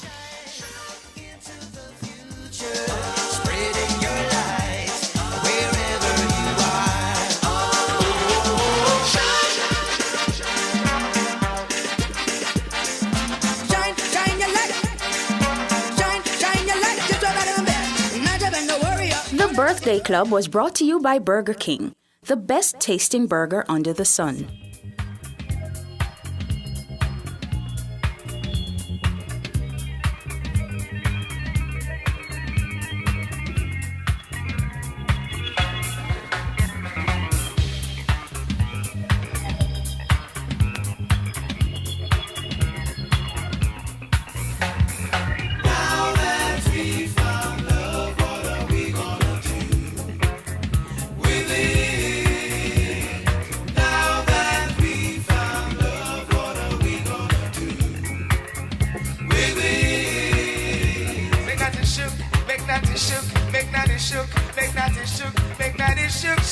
Shook all over the place. I say, come on, baby, when the music's playing, I wanna see you dance, dance, dance.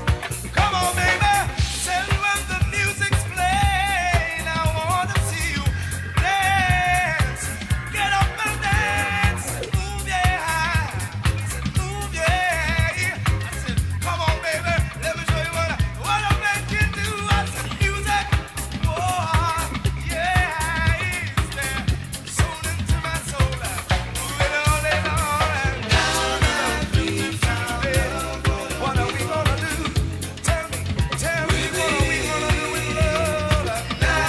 And that's about it for the show. Thank you so much for tuning in to Nationwide this morning, NTM. Thanks so much to our technical operator and the musical maestro, Jermaine King. Thanks to our super producer, Michelle McCray Smith, and our super editor, Kimone Thompson. Up next, the Consumer Hour with Norgie Banton at 10, Cliff Hughes Online. I'm Tana.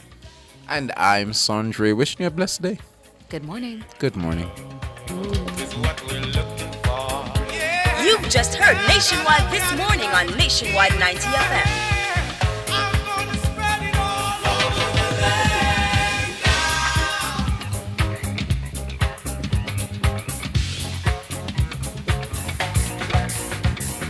fearless, and fair. Nationwide 90 FM.